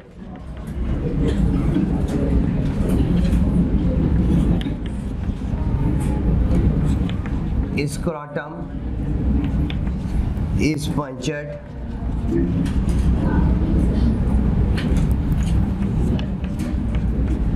and then wash difference is cut and tied। ठीक है, दोनों में वही सेम बात है, मतलब गेमीटोजेनेसिस को नहीं रोक रही है, किस बात को रोक रही है, पैसेज ऑफ गेमीट को ब्लॉक कर रही है। दूसरा हम बात करते हैं यहाँ पर वेसेक्टोमी के बाद आती है ट्यूबेक्टोमी इन फीमेल। फीमेल में क्या होती है, फीमेल में होगी ट्यूबेक्टोमी। ट्यूबेक्टोमी में भी 2 प्रोसीजर होते हैं, एक तो सर्जिकल प्रोसीजर है, दूसरा लेप्रोस्कोपिक प्रोसीजर है। ट्यूबेक्टोमी में एक तो होता है सर्जिकल प्रोसीजर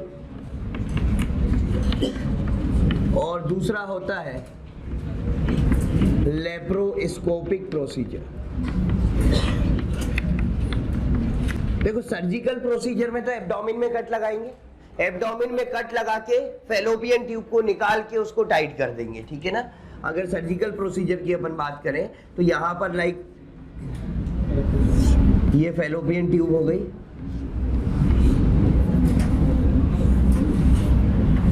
ये यहाँ पर फैलोपियन ट्यूब है, इसको क्या किया, कट कर दिया और कट करके क्या कर दिया, इसको बांध दिया दोनों तरफ से, ठीक है। यहाँ पर भी आगे कंटिन्यू होगी, ये दोनों तरफ से कट करके क्या कर दिया, इसको बांध दिया फैलोपियन ट्यूब को। ये तो नॉर्मल सर्जिकल प्रोसीजर हो गया।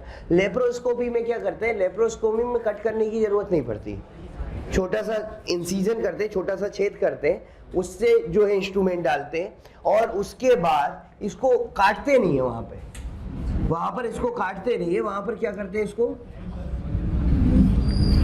इस तरह से बांध देते हैं, दोनों तरफ से क्या करते हैं, फैलोपियन ट्यूब को बांध दिया जाता है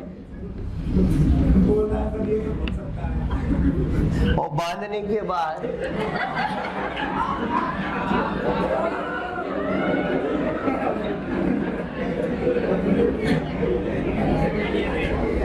बांधने के बाद वहाँ रिंग लगा दी जाती है, एक मेटेलिक रिंग होती है, वो मेटेलिक रिंग लगा दी जाती है वहाँ पर, ठीक है। हाँ, लेकिन इसकी रिवर्सिबिलिटी थोड़ी ठीक ठाक होती है बाकी के कंपैरिजन में। वैसे तो इसकी भी नहीं होती, क्योंकि क्या होता है टाइट करने के बाद और रिंग लगाने के बाद वो एंड जो होते हैं वो आपस में चिपक जाते हैं, तो उसकी भी कोई श्योरिटी नहीं है कि उसमें जो है कंटिन्यूएशन फिर से होगा गैमीट का। लेकिन हाँ, कंपैरेटिवली रिवर्सिबिलिटी इसकी ठीक ठाक होती है। तो बस दोनों प्रोसीजर में यही अंतर है। सर्जिकल में एब्डोमेन में कट लगाया, वास्ट डिफरेंस को निकाला, निकाल के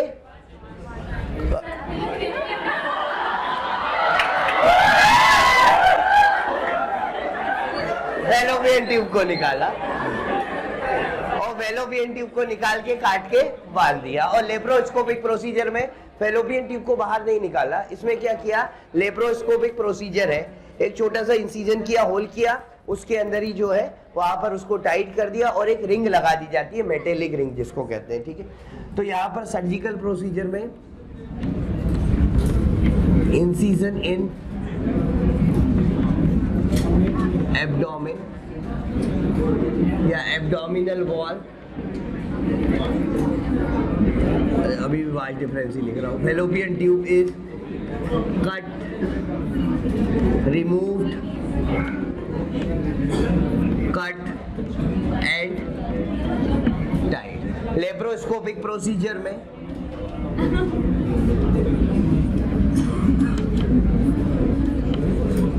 small incision in abdominal wall,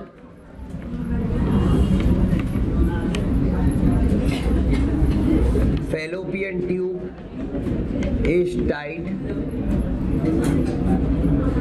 and tight ends are closed by ring. ये लेप्रोस्कोपिक प्रोसीजर होता है। तो ये जो मेथड है ये हम इसको परमानेंट मेथड मानते हैं, क्योंकि इसकी रिवर्सिबिलिटी बहुत कम होती है। तो ये तो हो गया सारा। कैसे होगी? किसमें? कई बार लाइगेट कर जाती है, अगर उसको खोल दिया जाए टाइट एंड को, तो उसको बाद में जो है उसमें जो है वो फ्यूचर्स लगा दिए जाए अगर उसमें, ठीक है ना, तो फिर क्या होता है कि बाद में क्या होती है, कुछ समय के बाद वो जुड़ने के चांसेस होते हैं, लेकिन बहुत कम है।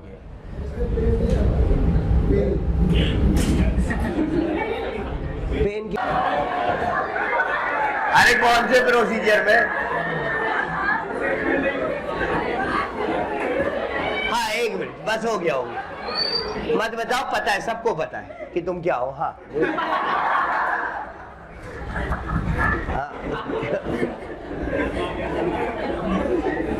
कौन से प्रोसीजर में? अच्छा, इन सब प्रोसीजर में पेन होता है कि नहीं होता, ये वाली बात नहीं। तो पेन तो ऐसे मतलब बाद में कर, प्रोसीजर के बाद नहीं होता, प्रोसीजर के बाद नहीं होगा, क्योंकि वो तो हील हो जाते हैं ना वहाँ पे, ठीक है। लोकल एनेस्थीसिया देके तो प्रोसीजर कर दिया, ठीक है, उसके बाद तो वो हील हो गए, फिर क्यों पेन होगा? हाँ, चलो अब इसके बाद हम बात करते हैं। अच्छा, फेलियर रेट ऑफ कंट्रासेप्टिव, इसमें पहला natural method failure rate 20 to 40% के आसपास ले लेते हैं, 25 से 40%। Barrier method 10 to 15%।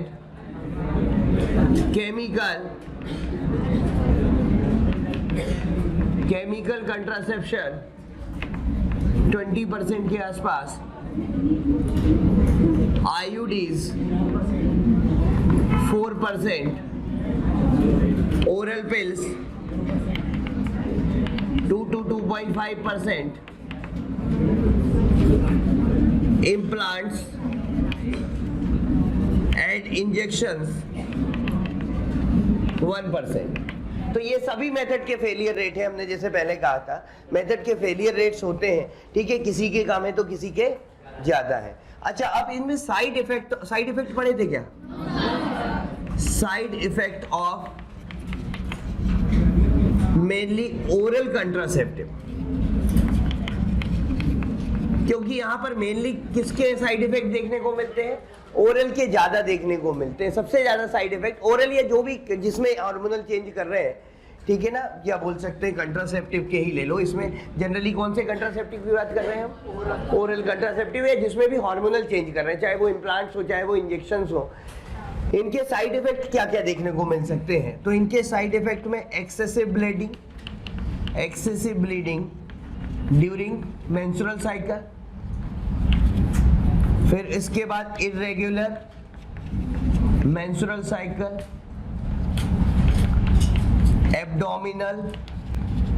Abdominal cramps, vomiting, nausea and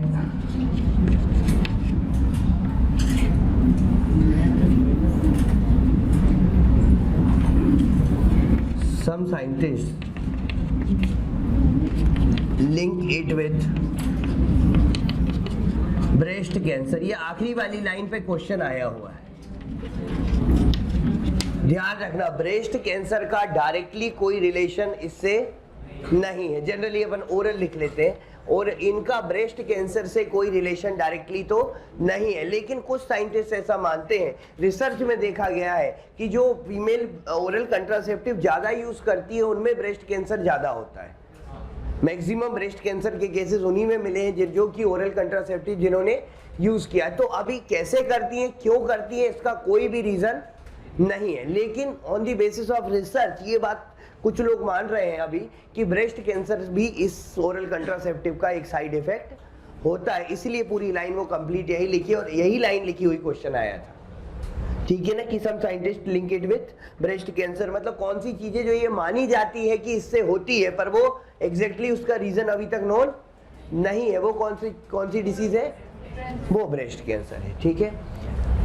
चलो इसके बाद अपन बात करेंगे यहाँ पर एमटीपी के बारे में, जिसपे इस पे भी बहुत क्वेश्चन आते हैं एमटीपी पे। मेडिकल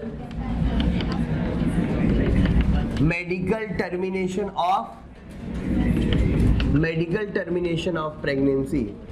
एमटीपी की हम बात करते हैं। देखो मेडिकल टर्मिनेशन ऑफ प्रेगनेंसी क्या है? फुल टर्म कंप्लीट होने से पहले, मतलब पूरा जो प्रेगनेंसी पीरियड है 9 मंथ का, उसको कंप्लीट होने से पहले वॉलेंट्री अबॉर्शन करवा देना, प्रेगनेंसी को टर्मिनेट करवा देना वॉलेंट्री, उसको हम क्या बोलते हैं? वो एक्ट क्या कहलाता है? वो एमटीपी है, ठीक है। तो voluntary termination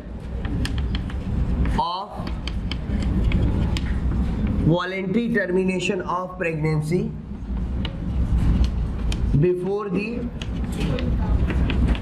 completion of full term पूरा होने से पहले ही जो टर्मिनेशन होता है उसको हम क्या बोलते हैं? एमटीपी। कई कंट्रीज में अभी भी लीगल है, लेकिन इंडिया में एक एक्ट है, इन इंडिया एमटीपी एक्ट 1971, जिसके अंडर कई सारी कंडीशंस ऐसी हैं जिसमें एमटीपी कराना लीगल है। हाँ, सेक्स के बेसिस पे कि वो मेल है कि मतलब बॉय है कि गर्ल है, उसके बेसिस पर एमटीपी कराना इलीगल है, लेकिन कई सारी कंडीशन को इसमें माना गया है। वो अपन देखते हैं कौन कौन सी है। अच्छा, वर्ल्ड वाइड अगर देखा जाए, world wide 20% pregnancies are aborted, MTP के थ्रू अबॉर्ट करवाई जाती है। ये कितना होता है? 40 to 50 मिलियन पर ईयर। मतलब इतनी प्रेगनेंसी जो है वर्ल्ड वाइड अगर देखा जाए तो 40 to 50 मिलियन प्रेगनेंसी जो है एमटीपी करवाई जाती है, अबॉर्ट करवाई जाती है। तो इसका पॉपुलेशन कंट्रोल में रोल तो है, पॉपुलेशन कंट्रोल में इसका रोल है, क्योंकि अगर ये नहीं होगी तो इतने और होंगे, नहीं, अगर ये नहीं होगी तो इतने और होंगे ना फिर। तो जैसे कि ये जो अभी चिल्ला रहा था वो हुआ है ना, बाय मिस्टेक। तो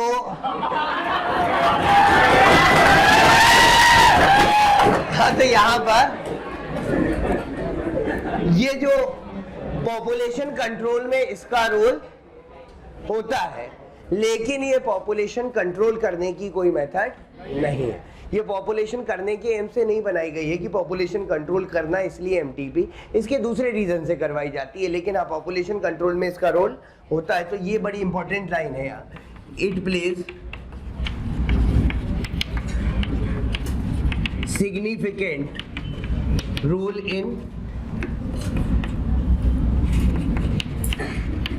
population control, but it is not the method of population control. ये population control की मेथड नहीं है। अब हम बात करते हैं कि एमटीपी किन किन कंडीशन में परफॉर्म की जा सकती है। भाई मेल फीमेल के बेसिस पर तो परफॉर्म नहीं कर सकते कि जो डेवलपिंग चाइल्ड है वो गर्ल बॉय है कि गर्ल है, ठीक है, लेकिन एमटीपी कुछ कंडीशंस में परफॉर्म की जा सकती है। MTP can be perform first in case of rape, rape cases में परफॉर्म की जा सकती है। सेकेंड फेलियर ऑफ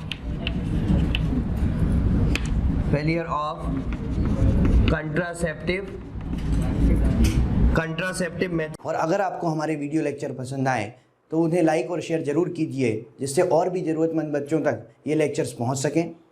और अंत में हम इतना ही कहना चाहेंगे कि आपके प्यार और विश्वास के कारण हमारी मोशन की पूरी टीम बहुत मोटिवेटेड है कि आपको बेहतर से बेहतर कंटेंट प्रोवाइड कर सके। मेथड्स अगर फेल हो जाए उस केस में परफॉर्म की जा सकती है। थर्ड है इफ continuation of pregnancy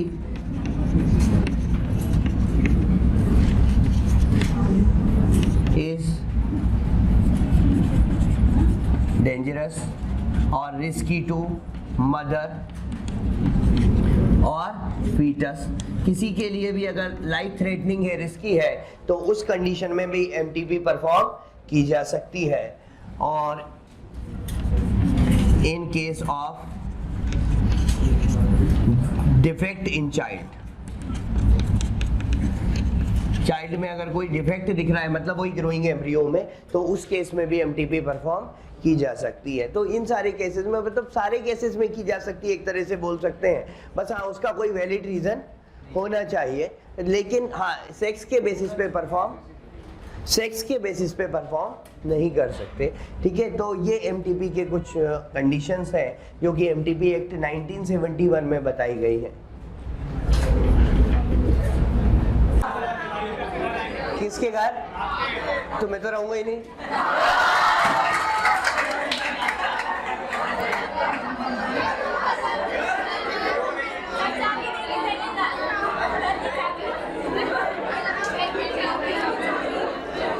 नहीं, घर पहुंच जाना, सर्वेंट मिल जाएगा, वो रहता है हमारे घर पे, वो मिल जाएगा। हाँ नहीं, एड्रेस तो मैं इसलिए नहीं दे रहा ना, मुझे वापस भी तो आना है ना, परमानेंट थोड़ी जा रहा हूँ। अगर परमानेंट जा रहा होता तो एड्रेस दे देता तुम्हें। अच्छा चलो, तो एमटीपी जो है इस मेथड को लीगल माना गया है, legal up to 20 weeks, but according to new NCERT 24 weeks। वैसे तो 20 वीक्स तक लीगल है, एक्चुअली 24 वीक्स तो बहुत क्रिटिकल केसेस में होती है, उसके लिए स्पेशल परमिशन की जरूरत पड़ती है। 20 वीक्स तक तो लीगल नॉर्मली मानते हैं, 24th वीक जो होता है उसमें नॉर्मली लीगल नहीं मानते, उसके लिए बहुत सारी लीगल फॉर्मेलिटीज पूरी करने के बाद फिर 24 वीक में होता है। तो एनसीईआरटी ने पहले नॉर्मल 20 वीक्स लिखा था, वो बात सही थी, लेकिन अब उन्होंने स्पेशल केसेस को भी इंक्लूड करके 24 वीक्स कर दिया है। तो क्वेश्चन कभी भी आएगा तो इस तरह का कंफ्यूजन नहीं करेंगे वो कि 20 दे और 24 भी दे, ऑप्शन में कोई एक ही मिलेगा आपको, तो उसकी चिंता मत करो। और सेफ अप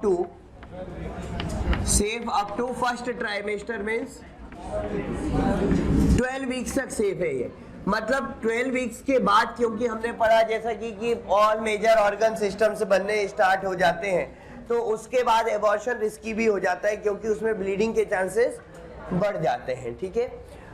इसके बाद इसकी कौन कौन सी मेथड्स होती हैं जिससे एमटीपी परफॉर्म की जा सकती है? तो मेथड्स में पहला तो सर्जिकल मेथड है, सर्जरी है, सर्जरी के थ्रू परफॉर्म की जा सकती है। वैक्यूम एस्पायरेशन, वैक्यूम एस्पायरेशन में क्या करते हैं, वैक्यूम पंप के थ्रू एम्ब्रियो को यूट्राइन वॉल से डिटैच कर लिया जाता है। थर्ड, स्क्रैपिंग, स्क्रैपिंग होती है, एम्ब्रियो को स्क्रैप करके वहां से जो अगर छोटा मोटा पार्ट है उसका बहुत ज्यादा डेवलप नहीं हुआ है तो यूट्राइन वॉल को इंस्ट्रूमेंट की हेल्प से क्या कर देते हैं, स्क्रैप करते हैं वहां पर, और स्क्रैप करके रगड़ के उसको वहां से डिटैच करवा दिया जाता है। हालांकि ये सब कंडीशन तब है जब वो ज्यादा डेवलप नहीं हुआ है। इन्फ्यूजन ऑफ सेलाइन सॉल्यूशन, सेलाइन सॉल्यूशन डालने से क्या होता है कि एंडोमेट्रियम जो होती है वो वीक होने लगती है। सेलाइन सॉल्यूशन के इन्फ्यूजन से एंडोमेट्रियल सेल्स वीक होने लगती है, और अगर एंडोमेट्रियम वीक होगी तो अगेन प्रॉपर जो है डेवलपमेंट नहीं हो पाएगा।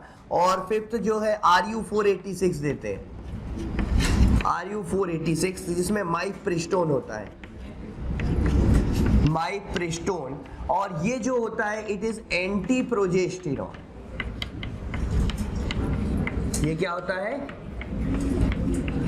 एंटी प्रोजेस्टेरॉन होता है, मतलब ये प्रोजेस्टेरॉन के इफेक्ट को खत्म कर देता है। और प्रोजेस्टेरॉन प्रेगनेंसी के लिए जरूरी है, प्रेगनेंसी को मेंटेन करने के लिए अगर एंटी प्रोजेस्टेरॉन दे दिया जाएगा तो अपने आप ही एंडोमेट्रियम रप्चर हो जाएगी, मेंसेस स्टार्ट हो जाएंगे, तो एम्ब्रियो जो है वो उसी ब्लड के साथ जो है मेंस्ट्रुअल ब्लड के साथ वो बाहर आ जाएगा। लेकिन जब ज्यादा डेवलप हो जाता है तब तो उस केस में क्या किया जाता है, उस केस में तो सर्जिकल रिमूवल ही किया जाता है। लेकिन हाँ ज्यादा डेवलप नहीं हुआ है, मीन्स 2 मंथ 3 मंथ तक की बात करें तो इसमें बाकी सारी मेथड से भी काम चल जाता है। लेकिन जनरली 3 मंथ या उसके बाद जो है वो मेडिसिन वगैरह RU486 इतनी सक्सेसफुल नहीं है, क्योंकि एम्ब्रियो पूरी तरह से डिटेच नहीं हो पाता, वहां पर डिटेच तो हो जाता है लेकिन उसका कुछ पार्ट जो है वो यूट्रस में बचा रह जाता है।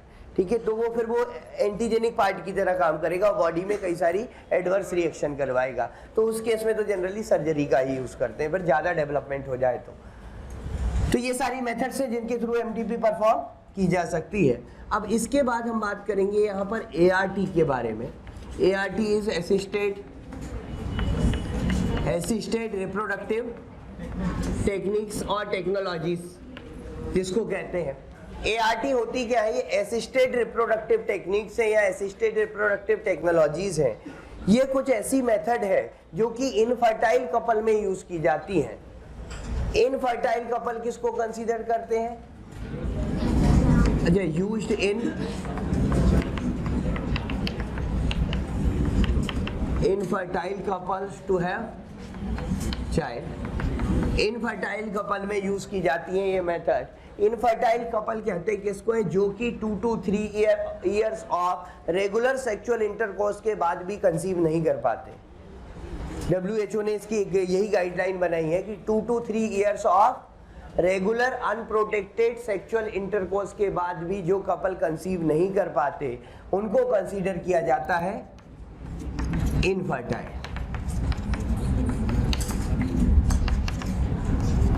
Enable to conceive,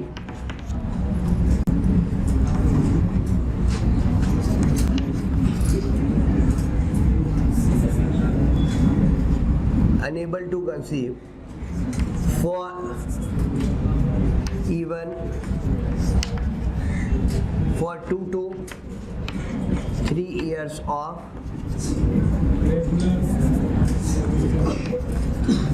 even after 2 to 3 years of regular unprotected sexual intercourse or sex, इनको कहा जाता है इनफर्टाइल कपल।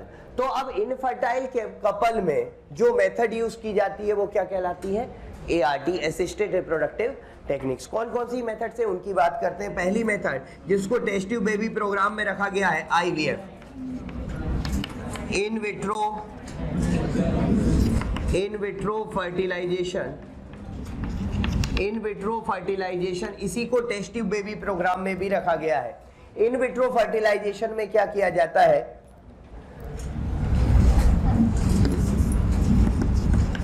इन विट्रो फर्टिलाइजेशन में यूट्राइन बॉडी के अंदर जैसा एनवायरनमेंट बाहर बनाया जाता है लेबोरेटरी में, और उसमें फर्टिलाइजेशन कराया जाता है। मतलब फर्टिलाइजेशन बॉडी के बाहर होता है in similar condition as inside the body. Body के अंदर वाली सेम कंडीशन बाहर डेवलप की जाती है और फर्टिलाइजेशन करवाया जाता है, और फर्टिलाइजेशन करवाने के बाद एम्ब्रियो को ट्रांसफर किया जाता है। ठीक है, आप तो इसको हम कहते हैं इन विट्रो फर्टिलाइजेशन, बॉडी के बाहर, और यही टेस्ट ट्यूब बेबी प्रोग्राम भी है। फर्टिलाइजेशन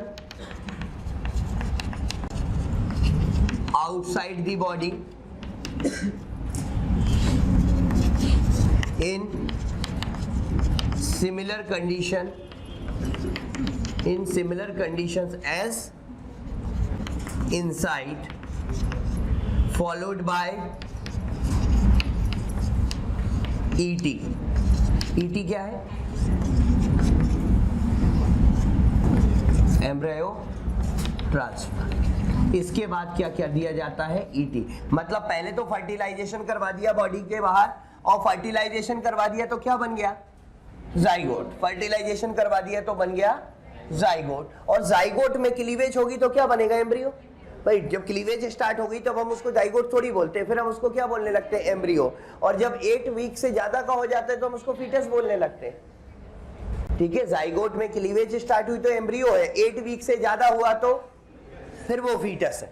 ठीक है, तो यहाँ पर हम बात कर रहे हैं एम्ब्रियो ट्रांसफर के बारे में। तो हमने कहा कि उसके बाद एम्ब्रियो ट्रांसफर करते हैं, ईटी करते हैं। अब ईटी भी 2 तरीके से होता है एम्ब्रियो ट्रांसफर। अगर वो जाइगोट 8 ब्लास्टोमियर तक ही डेवलप हुआ है,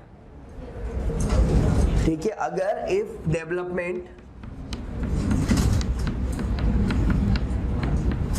अप टू 8 ब्लास्टोमियर, मतलब कितनी क्लीवेज हुई है maximum, then transfer into 3 cleavage है ना, then transfer into fallopian tube। अगर इसका डेवलपमेंट 8 ब्लास्टोमियर के अंदर अंदर हुआ है, मतलब या तो 2 ब्लास्टोमियर बने हैं या 4 बने हैं या 8 बने हैं, तब तो इसको किस में ट्रांसफर कर देंगे?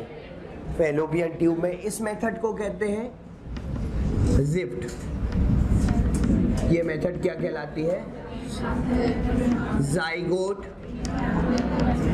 Intra fallopian transfer. अगर डेवलपमेंट 8 ब्लास्टोमियर तक हुआ है या 8 ब्लास्टोमियर से कम रह गया है।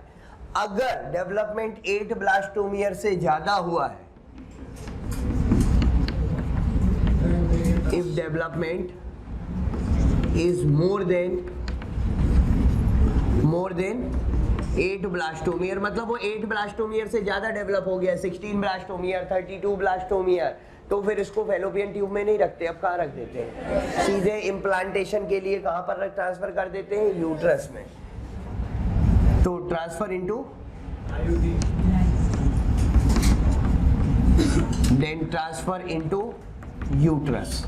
इसको किस में ट्रांसफर करेंगे? यूट्रस में। इसको हम कहते हैं IUT, इंट्रा यूटेराइन। मतलब बात समझ में आई यहाँ पर कि पहले तो फर्टिलाइजेशन कराया बॉडी के बाहर।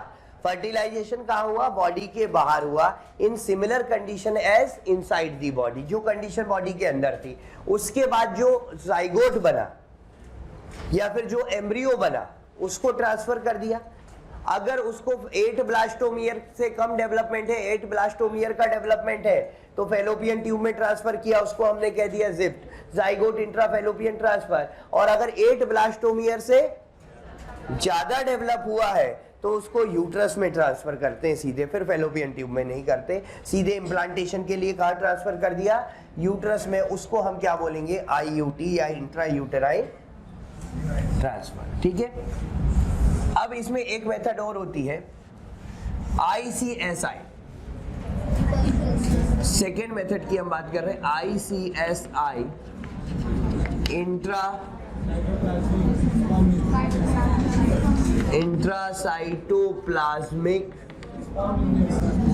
Intracytoplasmic sperm injection. देखो ICSI, इंट्रासाइटोप्लाज्मिक स्पर्म इंजेक्शन, इसमें क्या किया जाता है, स्पर्म को डायरेक्ट इंजेक्ट किया जाता है साइटोप्लाज्म ऑफ oocyte। तो नाम से समझ में आ रहा है, स्पर्म को कहाँ इंजेक्ट किया है, साइटोप्लाज्म ऑफ oocyte, ठीक है। अच्छा, फर्टिलाइजेशन बॉडी के बाहर होगा या अंदर होगा? भाई अगर डायरेक्टली oocyte में डाला है तो फर्टिलाइजेशन बाहर ही तो होगा। अंदर कैसे oocyte के अंदर डाल सकते हैं? मतलब oocyte को पहले निकाला होगा, फिर उसमें स्पर्म को इंजेक्ट किया होगा। तो स्पर्म इंजेक्ट करने के लिए oocyte को निकालना तो पड़ेगा ना।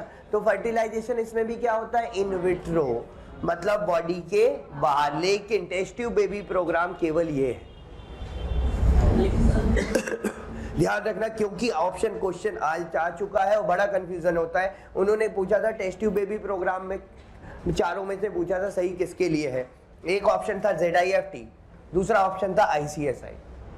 अब ऐसे तो अगर बात करें तो इन विट्रो तो दोनों है और टेस्ट ट्यूब बेबी प्रोग्राम में करते भी दोनों है, लेकिन इसके लिए ICSI जो है वो कोई जनरल मेथड नहीं है। जनरली हम उसमें क्या बोला जाता है, जनरली उसमें साइटोप्लाज्म में नहीं डालते। टेस्ट ट्यूब बेबी प्रोग्राम में तो क्या करते हैं, एक लेबोरेटरी में oocyte डाला और स्पर्म से डाल दिए, और वो ऑटोमेटिक क्या होता है, उनका फर्टिलाइजेशन होता है। उसको डायरेक्टली स्पर्म के मतलब साइटोप्लाज्म में इंजेक्ट नहीं किया जाता। वो तो बहुत क्रिटिकल केस होता है कि स्पर्म जो है मोटाइल ही नहीं है, तब जाकर ये ICSI किया जाता है। General test tube baby programme में तो ये वाली मेथड यूज की जाती है, फर्स्ट वाली।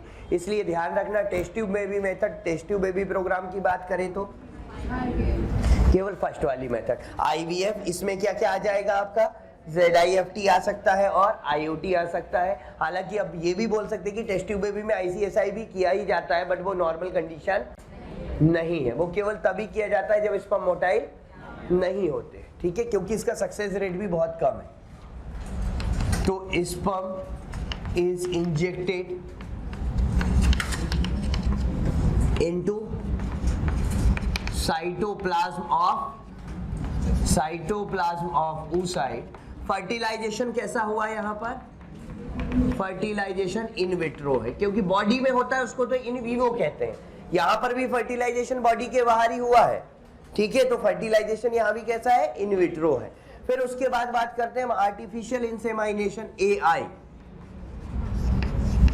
आर्टिफिशियल इंसेमाइनेशन। आर्टिफिशियल इंसेमाइनेशन में क्या किया जाता है, ये मेथड तब यूज की जाती है जब male is unable to inseminate the female. Male जो है वो फीमेल को इंसेमाइनेट नहीं कर पा रहा है, कारण कुछ भी हो सकता है, स्पर्म के अमाउंट कम है, स्पर्म की मोटिलिटी कम है, ठीक है। जनरली लो स्पर्म काउंट में किया जाता है, ये NCERT में लाइन लिखी हुई है। In case of low sperm count कौन सी मेथड यूज करते हैं, तो आर्टिफिशियल इंसेमाइनेशन अकॉर्डिंग टू NCERT, यही आंसर जाएगा, ठीक है।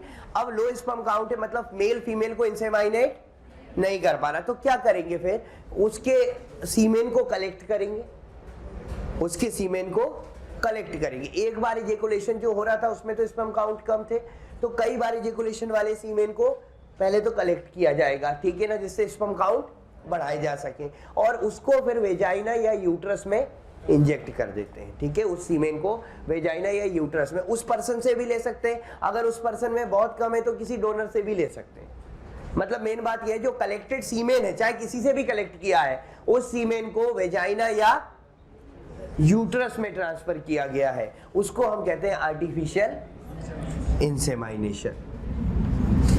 So semen is collected and transferred into vagina or in uterus. अच्छा, वेजाइना में ट्रांसफर किया है तब तो नॉर्मल आर्टिफिशियल इंसेमाइनेशन कहेंगे, लेकिन यूट्रस में ट्रांसफर किया है अगर डायरेक्टली, इसके लिए एक और टर्म आ जाता है फिर IUI, intra uterine insemination. Intra uterine insemination, IUI, वो IUT था, ये IUI है, ध्यान रखना, ठीक है। इंट्रा यूटेराइन, अगर सीमेन को लिया और सीमेन को या तो वेजाइना में ट्रांसफर किया या यूट्रस में किया, वेजाइना में किया उसके लिए कोई अलग से टर्म नहीं है, लेकिन यूट्रस में किया उसके लिए एक अलग से टर्म आ जाता है। फिर वो आर्टिफिशियल इंसेमाइनेशन कौन से टाइप का हो जाता है? IUI, जिसको हम कहते हैं इंट्रा यूटेराइन इंसेमाइनेशन। अच्छा, इसमें फर्टिलाइजेशन बॉडी के अंदर होगा कि बाहर होगा? केवल सीमेंट डाला है ना, एग तो अंदर ही है, मतलब फर्टिलाइजेशन तो वही फैलोपियन ट्यूब में होने वाला है, एम्पुला में, ठीक है। तो फर्टिलाइजेशन तो वही होगा, तो इसलिए इसमें अपन फर्टिलाइजेशन क्या लिखते हैं? बॉडी के अंदर है फर्टिलाइजेशन, मतलब हम कहते हैं फर्टिलाइजेशन कैसा है? In vivo. In vivo means inside the body. दूसरा अपन बात करते हैं GIFT, gift gamete intra fallopian. हाँ, दिवाली में तुम्हें यही गिफ्ट देंगे, रुक जाओ।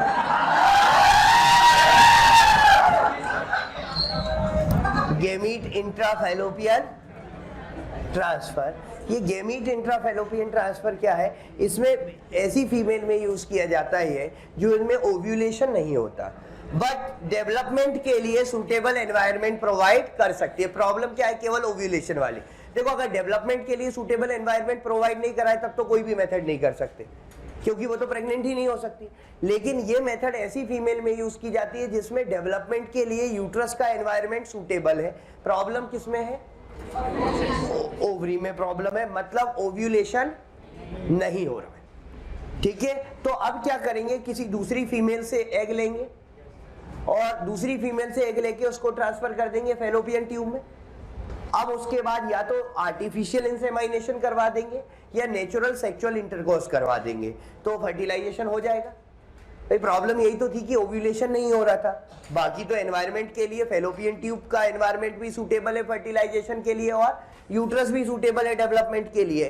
तो क्या किया? डोनर से ओवम को लिया, मतलब oocyte को लिया, ठीक है। इन जनरल अपन एक बोल सकते हैं उसको। एग लिया, एग कलेक्ट किया, उसको फैलोपियन ट्यूब में रख दिया, फॉलोड बाय या तो आर्टिफिशियल इंसेमाइनेशन करवाया या फिर नेचुरल सेक्सुअल इंटरकोर्स करवाया, ठीक है। तो गेमीट इंट्राफैलोपियन ट्रांसफर में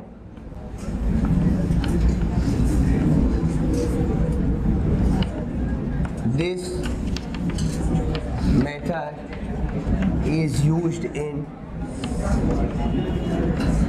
those female who are unable to ovulate, अरे क्या हुआ? Who are unable to ovulate but can provide suitable environment for development। Development के लिए सूटेबल एनवायरनमेंट प्रोवाइड कर सकती है। अच्छा, संडे टेस्ट का सिटिंग प्लान चेक कर लेना एक बार, नोटिस बोर्ड पे लगा हुआ है, ठीक है, और मोशन मेंटर ऐप पर भी अवेलेबल है।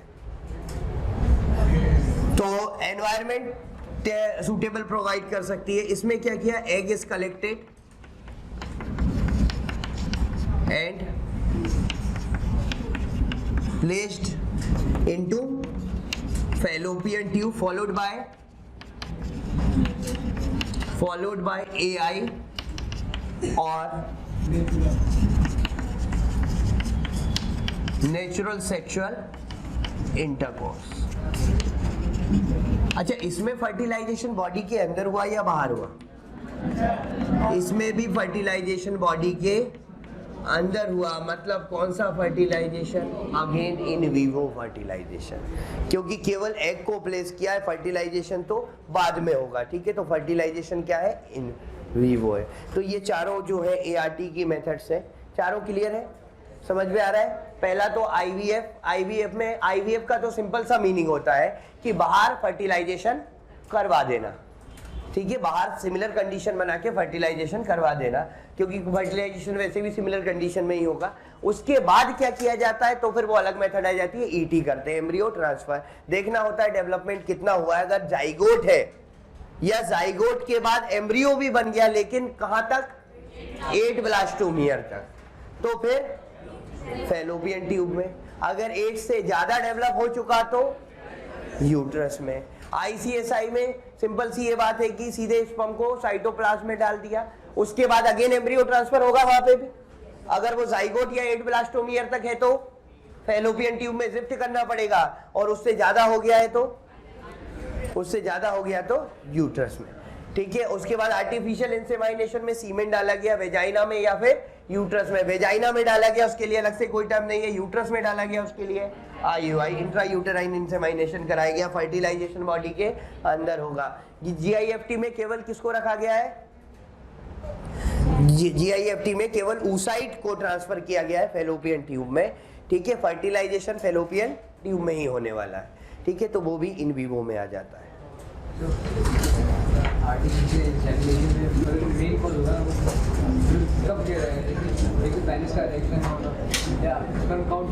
अच्छा, इसमें मैंने लिखा नहीं, एक मिनट, आर्टिफिशियल इंसेमाइनेशन में लाइन ऐड करनी पड़ेगी। ये तो इसका था फर्टिलाइजेशन इन विवो। आर्टिफिशियल इंसेमाइनेशन में this method is used when